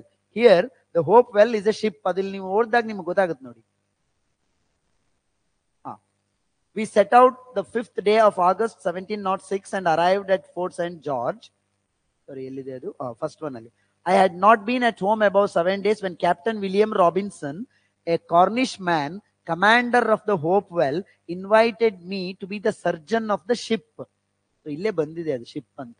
ಆ ಶಿಪ್ಪಿನ ಕಮಾಂಡರ್ ಅವನು, of the Hopewell. So the answer is ship. Next, he would move the captains to take some pity on us, means he would console the captain to leave them harmless. ಅವ್ರನ್ನೇನು ಮಾಡದೆ, ದಯವಿಟ್ಟು ಬಿಟ್ಬಿಡಿ, ಅವ್ರಿಗೇನು harm ಮಾಡಬೇಡಿ ಅಂತೇಳಿ ಅವ್ರ ಹತ್ರ request ಮಾಡ್ಕೊಳ್ಳೋ ಇರತ್ತಾರ ಇದೆ ಅನ್ನುವಂಥದ್ದು ಅದರ ಅರ್ಥ. The antonym of the word vehemence is apathy. Vehemence ಅಂದ್ರೆ ಏನು ಅಂದ್ರೆ ತುಂಬಾ ಎಂಥೂಸಿಯಾಸ್ಟಿಕ್ ಆಗಿರೋದು ಅಂತ, ತುಂಬಾ ಉತ್ಸಾಹ ತೋರಿಸೋದು ಅಂತ. ಅದಕ್ಕೆ ಅಪೋಸಿಟ್ ವರ್ಡ್ ಅಂದ್ರೆ ಅಪಾತಿ, ಇಂಡಿಫರೆನ್ಸ್, ಉದಾಸೀನ ತೋರಿಸೋದು, ಅದಕ್ಕೇನು ರೆಸ್ಪಾಂಡೇ ಮಾಡದ ಇರೋದು, ಔದಾಸೀನ್ಯ ಮಾಡೋದು, ಅದನ್ನ ಅಪಾತಿ ಅಂತ ಕರೀತಾರೆ. ನೆಗ್ಲೆಕ್ಟಿಂಗ್, ಕಂಪ್ಲೀಟ್ಲಿ ಇಂಡಿಫರೆನ್ಸ್, ಅಥವಾ ಇಂಟ್ರೆಸ್ಟ್ ಇಲ್ಲದೆ ಇರುವುದು ಅನ್ನುವಂಥದ್ದು. ಸೊ ಹಾಗಾಗಿ ವೆಹಿಮೆನ್ಸ್ಗೆ opposite word apathy. The word countenance means, countenance ಅಂದ್ರೆ ನಿಮ್ಮ ಫೇಶಿಯಲ್ ಎಕ್ಸ್ಪ್ರೆಷನ್ ಅಂತೇಳಿ. ಅದು ಇಲ್ಲಿ ನಿಮ್ಗೆ ಪ್ಯಾಸೇಜ್ ಅಲ್ಲಿ ಓದುವಾಗ ಅರ್ಥ ಆಗುತ್ತೆ ನೋಡಿ. ಇಲ್ಲಿ ಹೇಗೆ ಅಂದ್ರೆ, I observed among them A Dutch man, ಬಂದಂತ ಪೈರೇಟ್ಸ್ ಗಳಲ್ಲಿ, who seemed to be of some authority, though he was not commander of either ship. He knew us by our countenance. ನಮ್ಮ ಮುಖ ನೋಡಿನೇ ನಾವು ಇಂಗ್ಲಿಷ್ ಮೆನ್ ಅಂತೇಳಿ ಅವನಿಗೆ ಗೊತ್ತಾಗ್ತಾ ಇತ್ತು ಅಂತ ಹೇಳ್ತಿದ್ದಾನೆ ಅಂತ, ನಮ್ಮ ಅಪಿಯರೆನ್ಸ್ ಅಂತ. ಸೊ ಅಲ್ಲಿಗೆ ಅದನ್ನ ಏನಂತ ಕರಿಬಹುದು? ಕೌಂಟಿನೆನ್ಸ್ ಮೀನ್ಸ್ ಫೇಶಿಯಲ್ ಎಕ್ಸ್ಪ್ರೆಷನ್. ಸೊ ಇದು ಅಷ್ಟೇ, ನೀವು ದಿನನಿತ್ಯದಲ್ಲಿ ಸ್ವಲ್ಪನಾದ್ರೂ ಏನನ್ನಾದ್ರೂ ಇಂಗ್ಲಿಷ್ ಅನ್ನು ಓದ್ತಾ ಇದ್ರೆ ಕೆಲವು ಸರಿ ಈಸಿ ಪ್ಯಾಸೇಜ್ಗಳು ಬರ್ತವೆ, but this was not so easy, I would say. ಇದು ಒಂದು ಮಾಡರೇಟ್ ಲೆವೆಲ್ಗೆ, ಅಥವಾ ಮಾಡರೇಟ್ ಗಿಂತ ಸ್ವಲ್ಪ ಜಾಸ್ತಿ, ಮಾಡರೇಟ್ ಇಂದ ನೆಕ್ಸ್ಟ್ ಡಿಫಿಕಲ್ಟ್ ಮಧ್ಯದಲ್ಲಿ ಇತ್ತು ಅಂತ ಹೇಳಿ ಈ ಪ್ಯಾಸೇಜ್ ಅನ್ನ I would rate it. But ಓದುವ ಪ್ಯಾಸೇಜ್ ಅನ್ನ ಓದಿ ಪ್ರಾಕ್ಟೀಸ್ ಮಾಡಿದವ್ರಿಗಾದ್ರೆ ಒಂದಷ್ಟು ಈ ತರದ್ದು ಗ್ರಿಪ್ ನಿಮ್ಗೆ ಸಿಕ್ಕಿರುತ್ತೆ ಅನ್ನುವಂಥದ್ದು. Next, passive voice, active voice ಕೊಟ್ಟಿದ್ ಯಾವುದೋ ಒಂದಿರುತ್ತೆ, ಅದಕ್ಕೆ ಅದರನ್ನ ಸೆಲೆಕ್ಟ್ ಮಾಡೋದು ಅಂತ. Do you hate me? ನೋಡಿ, ಎಷ್ಟೋ ಸರಿ ನಾವು ಮಾಡುವಾಗ, ಇಲ್ಲಿ ನನ್ನ ತರಗತಿಗಳನ್ನ ಅಟೆಂಡ್ ಮಾಡಿದವ್ರು ನೀವು ಆಗಿದ್ರೆ, ಕ್ರಿಯೇಟಿವ್ನವರೇ ಆಗಿರೋದ್ರಿಂದ, ನಾವು ಕ್ವೆಶ್ಚನ್ ಮಾರ್ಕಿನ ಸೆಂಟೆನ್ಸ್ ಗಳನ್ನ ಹೇಗೆ ಪ್ಯಾಸಿವ್ ವಾಯ್ಸ್ ಮಾಡೋದು ಅನ್ನೋದು ಕಲ್ತಿದೀವಿ. Imperative sentence, close the door ಅಂತಿರೋದು let the door be closed ಆಗುತ್ತೆ ಅಂತಾನೂ ಕಲ್ತಿದೀವಿ. ಮತ್ತೆ ನಾನು ಪುಸ್ತಕದಲ್ಲೂ ಕೂಡ ಇವೆಲ್ಲವನ್ನೂ ಎಕ್ಸ್ಪ್ಲೈನ್ ಮಾಡಿದೀನಿ. ನಾವೇನ್ ಮಾಡ್ಬಿಡ್ತೀವಿ, ಬರೇ ಈ ನಾರ್ಮಲ್ ಸೆಂಟೆನ್ಸ್ ಗಳು, he writes a letter is written by him, he wrote a letter, past tense ಅಲ್ಲಿ ಇದೆ, a letter was written by him, ಇಷ್ಟನ್ನ ಮಾತ್ರ ಕಲಿತು ಹೋದ್ರೆ ಸಾಧ್ಯ ಆಗೋದಿಲ್ಲ. ಪ್ಯಾಸಿವ್ ವಾಯ್ಸ್ಗೆ ಸಂಬಂಧಪಟ್ಟ ಎಲ್ಲ ರೀತಿಯ ವಾಕ್ಯಗಳನ್ನ ವಾಯ್ಸ್ಗೆ ಕಲಿಬೇಕು.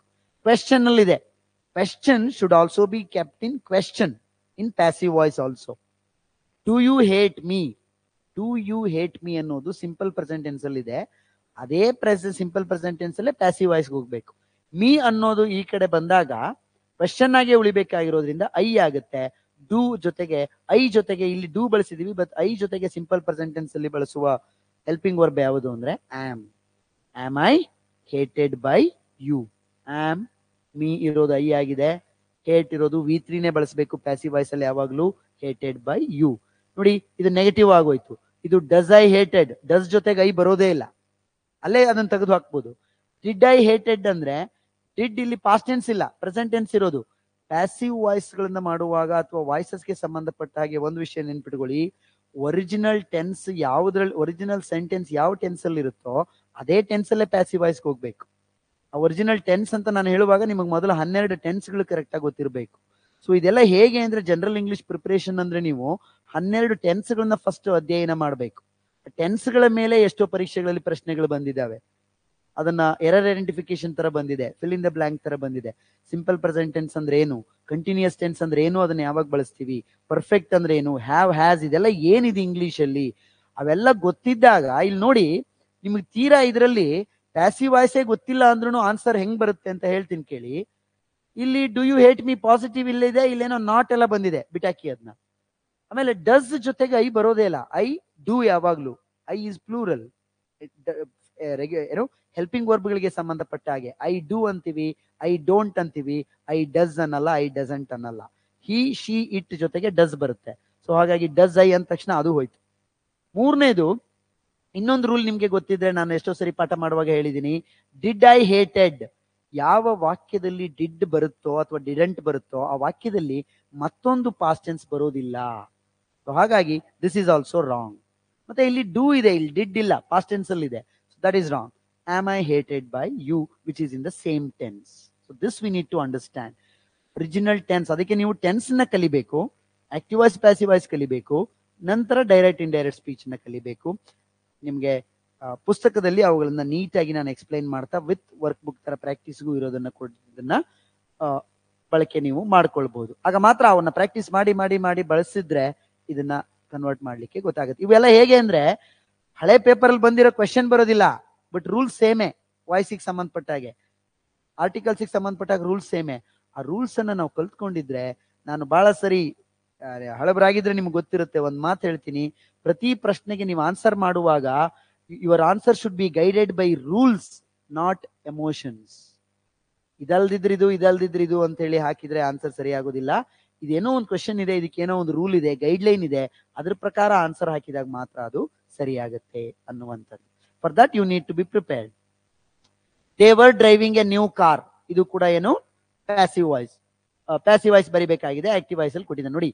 ಯಾವಾಗ ING ವರ್ಡ್ ಬರುತ್ತೋ, ಒಂದು ಗೊತ್ತಿರ್ಲಿ ಅಂತ ಹೇಳ್ತಾ ಇದ್ದೀನಿ, ಅದಕ್ಕೊಂದು ನೀಟಾಗಿ ಕ್ಲೂ ಇದೆ, ಅದು ನಿಮ್ಗೆ ಅದು ಬುಕ್ ಅಲ್ಲಿ ಇದೆ.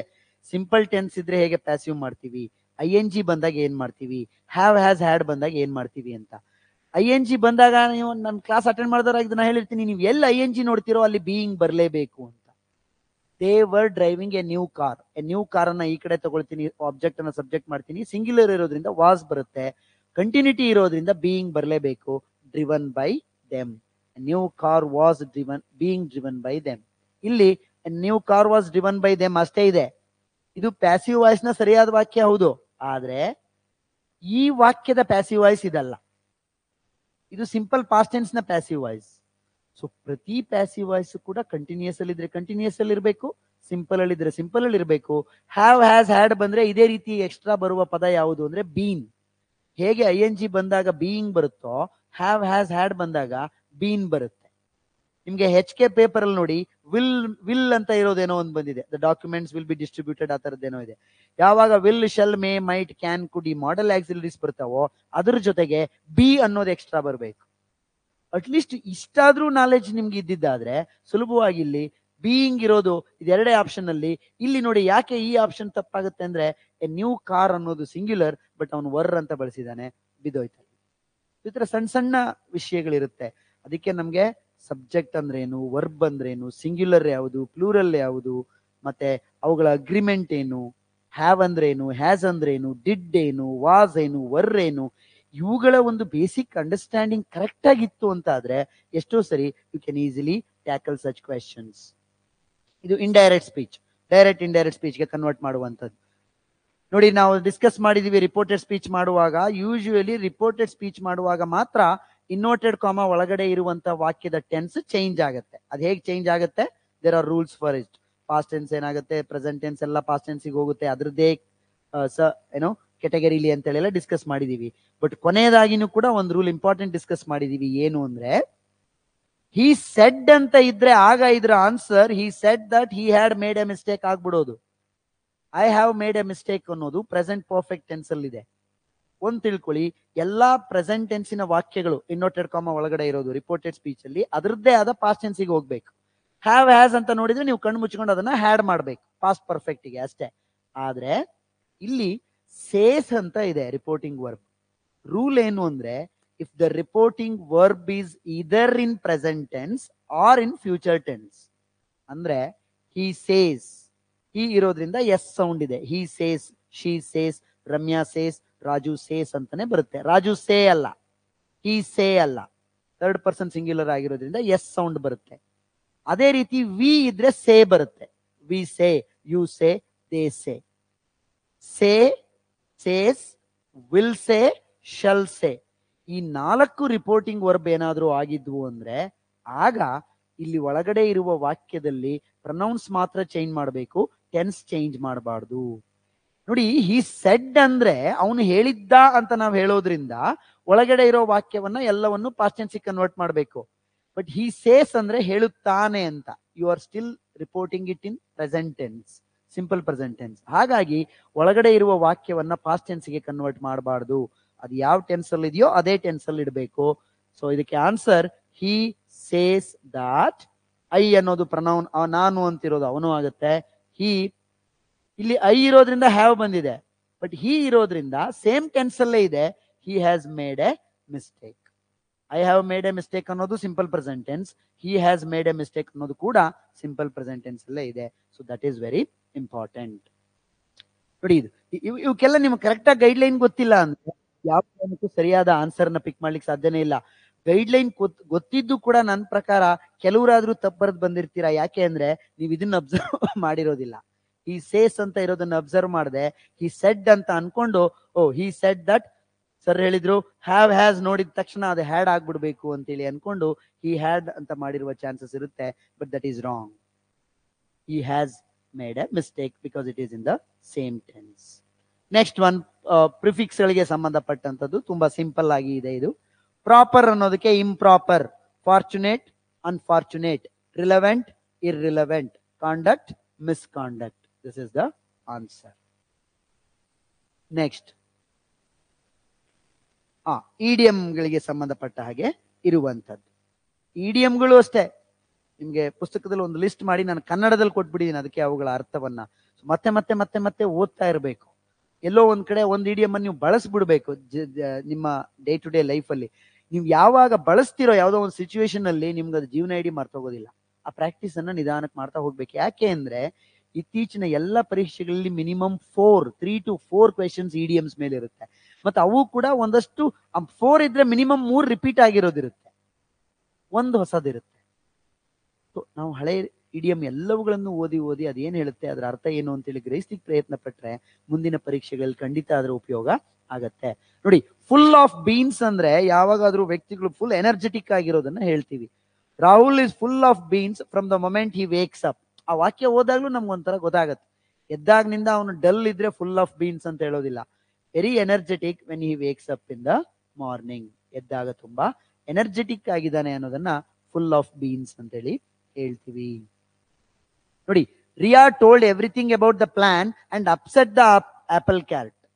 ನೋಡಿ, ಪ್ಲಾನ್ ಬಗ್ಗೆ ಎಲ್ಲ ಹೇಳಿದ್ಲು, ಆದ್ರೆ ಅಪ್ಸೆಟ್ ದ ಆಪಲ್ ಕಾರ್ಟ್ ಅಂದ್ರೆ ನೀಟಾಗಿ ಆಲ್ರೆಡಿ ಈಗ ಒಂದು ಟ್ರಿಪ್ ಪ್ಲಾನ್ ಮಾಡಿರ್ತೀರಾ, ಡಿಸೆಂಬರ್ ಬಂತು, ಇನ್ನೇನು ಡಿಸೆಂಬರ್ ಎಂಡ್ ಅಂತೇಳಿ ಗೋವಾ ಅಲ್ಲಿ ಇಲ್ಲಿ ಅಂತ. ನಿಮ್ ಫ್ರೆಂಡ್ ಯಾರೋ ಒಬ್ರು ಇರ್ತಾರೆ, ಅದನ್ನ ಹಾಳು ಮಾಡ್ತಾರೆ. They spoil the entire trip and the plan. ಅದನ್ನ ಏನಂತ ಕರಿತೀವಿ? ಅಪ್ಸೆಟ್ ದ ಆಪಲ್ ಕಾರ್ಟ್ ಅಂತ. ಆಲ್ರೆಡಿ ನೀಟ ಪ್ಲಾನ್ ಆಗಿರುತ್ತಲ್ವಾ, ಅದನ್ನ ಹಾಳು ಮಾಡೋದನ್ನ, ಟ್ರಿಪ್ಪೇ ಅಂತ ಅಲ್ಲ, ಯಾವ್ದಾದ್ರು ಇರ್ಬೋದು, ಆಲ್ರೆಡಿ ಪ್ಲಾನ್ಡ್ ಸೆಟ್ ಥಿಂಗ್ಸ್ ಅನ್ನ ಹಾಳು ಮಾಡೋದನ್ನ, ಸ್ಪಾಯಿಲ್ ಮಾಡೋದನ್ನ ಅಪ್ಸೆಟ್ ದ ಆಪಲ್ ಕಾರ್ಟ್ ಅಂತ ಹೇಳಿ ಕರಿತೀವಿ. Riya told everything about the plan and spoiled the plan. ಬಹುಶಃ ಬೇರೆ ಏನೋ ಪ್ಲಾನ್ ಮಾಡ್ಕೊಂಡಿದ್ರೇನೋ ಅದನ್ನ ಹೇಳ್ಬಿಟ್ಟು ಇವಳು ಹಾಳು ಮಾಡಿದ್ಲು ಅನ್ನುವಂಥದ್ದು ಅದರ ಅರ್ಥ. ಬೀಟಿಂಗ್ ಅರೌಂಡ್ ದ ಬುಷ್ ನಾವು ಡಿಸ್ಕಸ್ ಮಾಡುವಾಗ ಇದು ಬಂದಿದೆ, ಹೇಳಿದೀನಿ ಕೂಡ ಇದನ್ನ. ಬೀಟಿಂಗ್ ಅರೌಂಡ್ ದ ಬುಷ್ ಅಂದ್ರೆ ನೇರವಾಗಿ ಯಾವ ವಿಷಯವನ್ನು ಹೇಳಬೇಕು ಅದನ್ನ ಹೇಳದೆ ಸುಮ್ಮನೆ ಬೇರೆ ಏನೇನೋ ಮಾತಾಡ್ತಾ ಇರೋದು, ಸುತ್ತು ಬಳಸಿ ಮಾತಾಡೋದು ಅಂತಾರಲ್ಲ ಕನ್ನಡದಲ್ಲಿ, ಅದೇ ಇದರ ಕನ್ನಡ ಅರ್ಥವನ್ನು ಕೂಡ I have given in the book. ನೋಡಿ ಇಲ್ಲಿ, he is trying to avoid talking about what is important. ಯಾವುದು ಮುಖ್ಯವೋ ಅದನ್ನ ಮಾತಾಡೋದನ್ನ ಅವಾಯ್ಡ್ ಮಾಡ್ತಿದ್ದಾನೆ, ಅಂದ್ರೆ ಬೇರೆ ಬೇರೆದ್ ಮಾತಾಡ್ತಿದ್ದಾನೆ ಅಂತ ಅರ್ಥ. ಉಳಿದಿದ್ದು ಯಾವುದು ಆನ್ಸರ್ ಆಗಲ್ಲ ಇದಕ್ಕೆ. he is talking about important things. No, he is trying to make a good argument. ಅದು ಅಲ್ಲ beating around the bush ಅಂದ್ರೆ. he is trying to stop others speak on the issue. ಅದು ಅಲ್ಲ, ಬೇರೆಯವ್ರನ್ನೇನು ಸ್ಟಾಪ್ ಮಾಡ್ತಾ ಇಲ್ಲ ಅವನು, ಬಟ್ ಇಂಪಾರ್ಟೆಂಟ್ ಆಗಿರೋ ವಿಷಯದ ಬಗ್ಗೆ ಮಾತಾಡ್ತಾ ಇಲ್ಲ, ಬಿಟ್ಟು ಏನೇನೋ ಮಾತಾಡ್ತಿದ್ದಾನೆ ಅಂತ ಹೇಳಿ. ಹಾಟ್ ಪೊಟ್ಯಾಟೊ ಅಂದ್ರೆ controversial issue.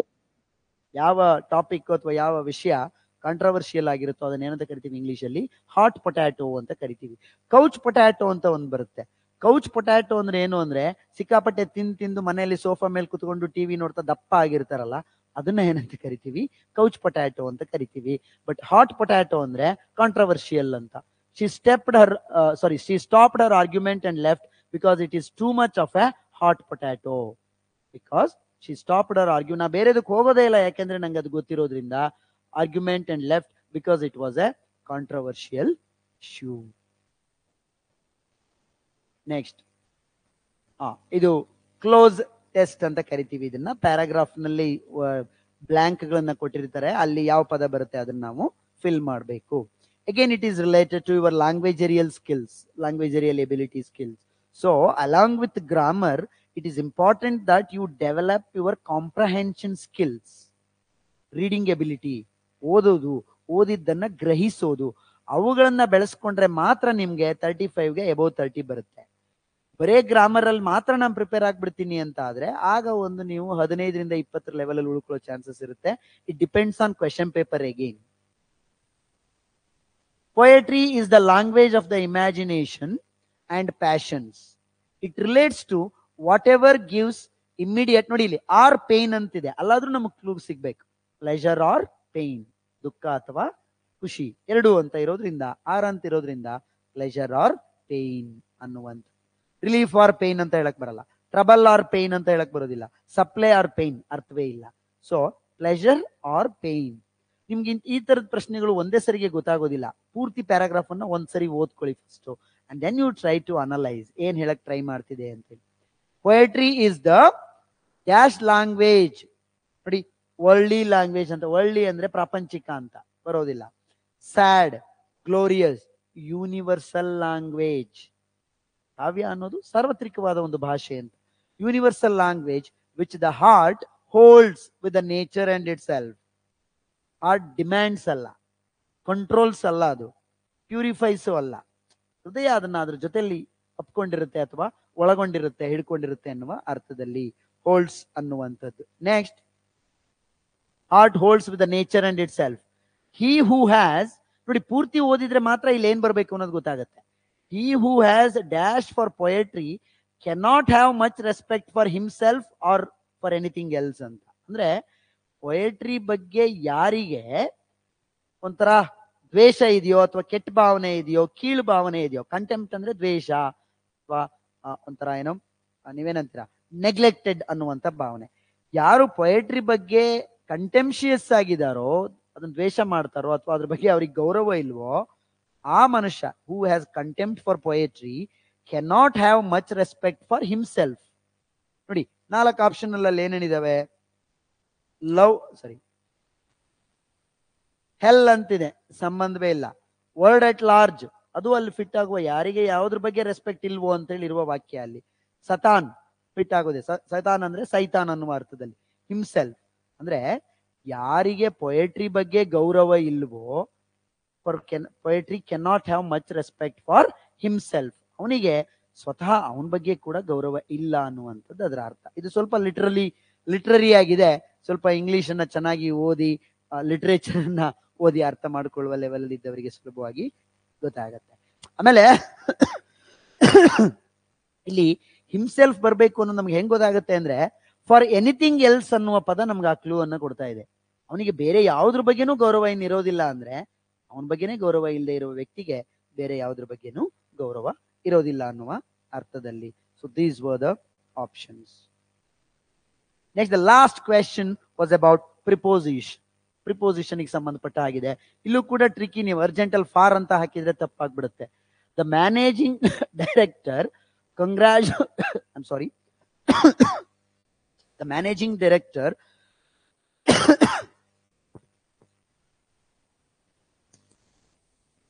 the managing director congratulated the team leader.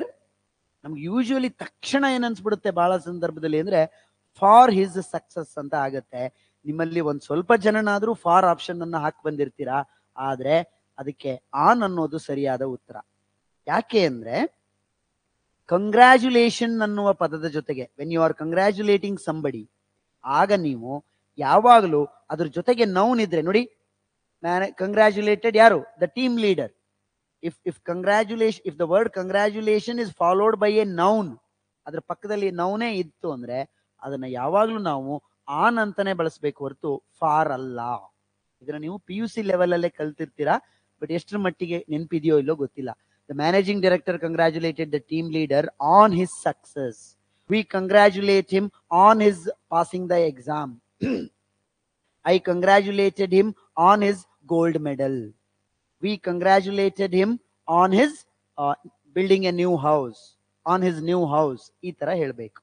ಯಾವಾಗ ಕಂಗ್ರಾಚುಲೇಷನ್ ಅನ್ನುವ ಪದ ಬರುತ್ತೋ ನೆನ್ಪಿಟ್ಕೊಳ್ಳಿ, ಅಥವಾ congrats, whatever it is, you congratulate somebody by using preposition on, not for. But you compliment for. ಯಾವುದು ಬಟ್ಟೆ ಚೆನ್ನಾಗಿದೆ, ಡ್ರೆಸ್ ಚೆನ್ನಾಗಿದೆ, attire, there you can use for. But congratulations ಗೆ you please remember you should always use on. ಒಂದು preposition question ಆದ್ರೂ ಕೂಡ ಸಾಕಷ್ಟು ಸರಿ ಅದಕ್ಕೆ ಫಾರ್ ಅನ್ನ ಟಿಕ್ ಮಾಡಿರುವಂತವ್ರು ಬೇಕಾದಷ್ಟು ಜನ ಇರ್ಬೋದು. ಬಟ್ ದ ರೂಲ್ ಸೇಸ್, ಅದಕ್ಕೆ ನಾನು ಬಿಗಿನಿಂಗ್ ಅಲ್ಲಿ ನಿಮ್ಗೆ ಆಗ್ಲೇ ಹೇಳಿದ್ದು, ಯಾವಾಗ ನೀವು ಗೈಡ್ ಲೈನ್ಸ್ ಅನ್ನ, ರೂಲ್ಸ್ ಅನ್ನ ಫಾಲೋ ಮಾಡಿ ಆನ್ಸರ್ ಹಾಕ್ತಿರೋ ಆಗ ಸರಿಯಾಗುತ್ತೆ. ಎಮೋಷನ್ಸ್ ಅನ್ನ ನಂಬಿ ಫಾರ್ ಇರ್ಬೋದು ಅಂತ ಹಾಕ್ತಿರೋ ಖಂಡಿತ ಸರಿ ಆಗೋದಿಲ್ಲ. ಮತ್ತೆ ಅದಕ್ಕೆ ಸಂಬಂಧಪಟ್ಟಂಗೆ ಏನೋ ಒಂದು ಸಣ್ಣ ಪುಟ್ಟ ರೂಲ್ಗಳಿದೆ ಪ್ರತಿಯೊಂದರಲ್ಲೂ. So you should learn those rules which are explained in the book. ಕೆಲವು ಕಡೆ ಅಲ್ಲಲ್ಲೇ ನೆನಪಿಡಿ ಅಂತ ಎಲ್ಲ ಕೊಟ್ಟು ನಾನು ಬಾಕ್ಸ್ ಒಳಗಡೆ ಈ ತರದ್ದು ವಿಶೇಷವಾಗಿರೋದು ಏನಿರುತ್ತೆ ಇದು ಇದೆ, ನಾನು ನೆನಪಿದೆ. ಪ್ರಿಪೋಸಿಷನ್ ಅಲ್ಲಿ ಕಂಗ್ರಾಚುಲೇಷನ್ ಗೆ ಸಂಬಂಧಪಟ್ಟ ಹಾಗೆ ನಾವು ಯಾವಾಗಲೂ ಆನ್ ಅನ್ನು ಬಳಸಬೇಕು ಅಂತ ಹೇಳಿ ಕ್ಲಿಯರ್ ಕಟ್ ಆಗಿ I have mentioned in my book. So ಈ ತರ ಸಾಕಷ್ಟು ಗ್ರಾಮರ್ ನ ವಿಷಯಗಳಲ್ಲಿ ಬುಲೆಟಿನ್ ಪಾಯಿಂಟ್ಸ್ ತರ ಒಂದೊಂದ್ ಲೈನ್ ಅಲ್ಲಿ ನಮಗೆ ತಿಳ್ಕೊಳ್ಬೇಕಾಗಿರೋ ವಿಷಯಗಳಿರ್ತವೆ. ಸೊ ಅಂತವೆನ್ನೆಲ್ಲ ತಿಳ್ಕೊಂಡಾಗ ನಾವು ಈ ತರದ ಪತ್ರಿಕೆಗಳನ್ನ ಎದುರಿಸುವಾಗ we face it with confidence ಇಂದ ಅದನ್ನ ಎದುರಿಸಲಿಕ್ಕೆ ಸಾಧ್ಯ ಆಗತ್ತೆ. ಗ್ರಾಮರ್ ಅನ್ನು ಬಹಳ ಮುಖ್ಯವಾಗಿ ಕಲಿಬೇಕು. ಯಾಕೆ ಗ್ರಾಮರ್ನ ಎಲ್ಲ ಅಂಶಗಳನ್ನ ಮುಖ್ಯವಾಗಿ ಕಲಿಬೇಕು ಅಂದ್ರೆ that helps you in your comprehension. PQRS ಗೆ ಹೆಲ್ಪ್ ಆಗುತ್ತೆ. ಅದು ಪ್ಯಾಸೇಜ್ ಓದಿದ್ದು ನೀಟಾಗಿ ಅರ್ಥ ಆಗ್ಲಿಕ್ಕೆ ಹೆಲ್ಪ್ ಆಗುತ್ತೆ. ಮತ್ತೆ ಈಗೇನೊಂದು ಕ್ಲೋಸ್ ಟೆಸ್ಟ್ ಮಾಡಿದ್ವಲ್ಲ, ಫಿಲ್ ಇನ್ ದ ಬ್ಲಾಂಕ್ ತರ ವರ್ಡ್ಸ್ ಗಳನ್ನ ಫಿಲ್ ಮಾಡೋದು, ಅವೆಲ್ಲವೂ ನಿಮ್ಮ ರೀಡಿಂಗ್ ಎಬಿಲಿಟಿಗೆ ಸಂಬಂಧಪಟ್ಟ ಪ್ರಶ್ನೆಗಳು. ಅದನ್ನ ಟೆಸ್ಟ್ ಮಾಡ್ತವವು. So reading ability is nothing but perception, perceiving, ಅರ್ಥ ಮಾಡ್ಕೊಳ್ಳೋದು, ಅಥವಾ ಕಾನ್ಸೆಪ್ಷನ್ ಅಂತ ಏನ್ ಕರಿತೀವೋ, ಎಷ್ಟು ನಿಮ್ಗೆ ಪರ್ಸೀವ್ ಆಗ್ತಾ ಇದೆ, ಗ್ರಹಿಕೆ ಆಗ್ತಾ ಇದೆ ಅನ್ನೋದನ್ನ ಟೆಸ್ಟ್ ಮಾಡ್ಲಿಕ್ಕೆ ಅದನ್ನ ಆ ಪ್ರಶ್ನೆಗಳನ್ನ ಕೇಳಲಾಗಿರುತ್ತೆ. So I hope it was clear. ಎಲ್ಲ ಪ್ರಶ್ನೆಗಳನ್ನು ವಿಶದವಾಗಿ ವಿವರಿಸಿದೀನಿ ಅಂತ ಹೇಳಿ ಅನ್ಕೋತೀನಿ. ಸೊ ನಿಮ್ಗೆಲ್ಲ ಒಳ್ಳೇದಾಗ್ಲಿ. ಈ ಪರೀಕ್ಷೆಗಳಲ್ಲಿ, ಈ ಪರೀಕ್ಷೆಯಲ್ಲಿ ಈ ಪತ್ರಿಕೆಯನ್ನ ಎದುರಿಸಿದವರು ನೋಡ್ತಾ ಇದ್ದವರಾಗಿದ್ರೆ ಸರಿ ಉತ್ತರಗಳನ್ನ ಈಗ ಆಲ್ರೆಡಿ ನೋಡ್ಕೊಂಡಿದ್ದೀರಾ.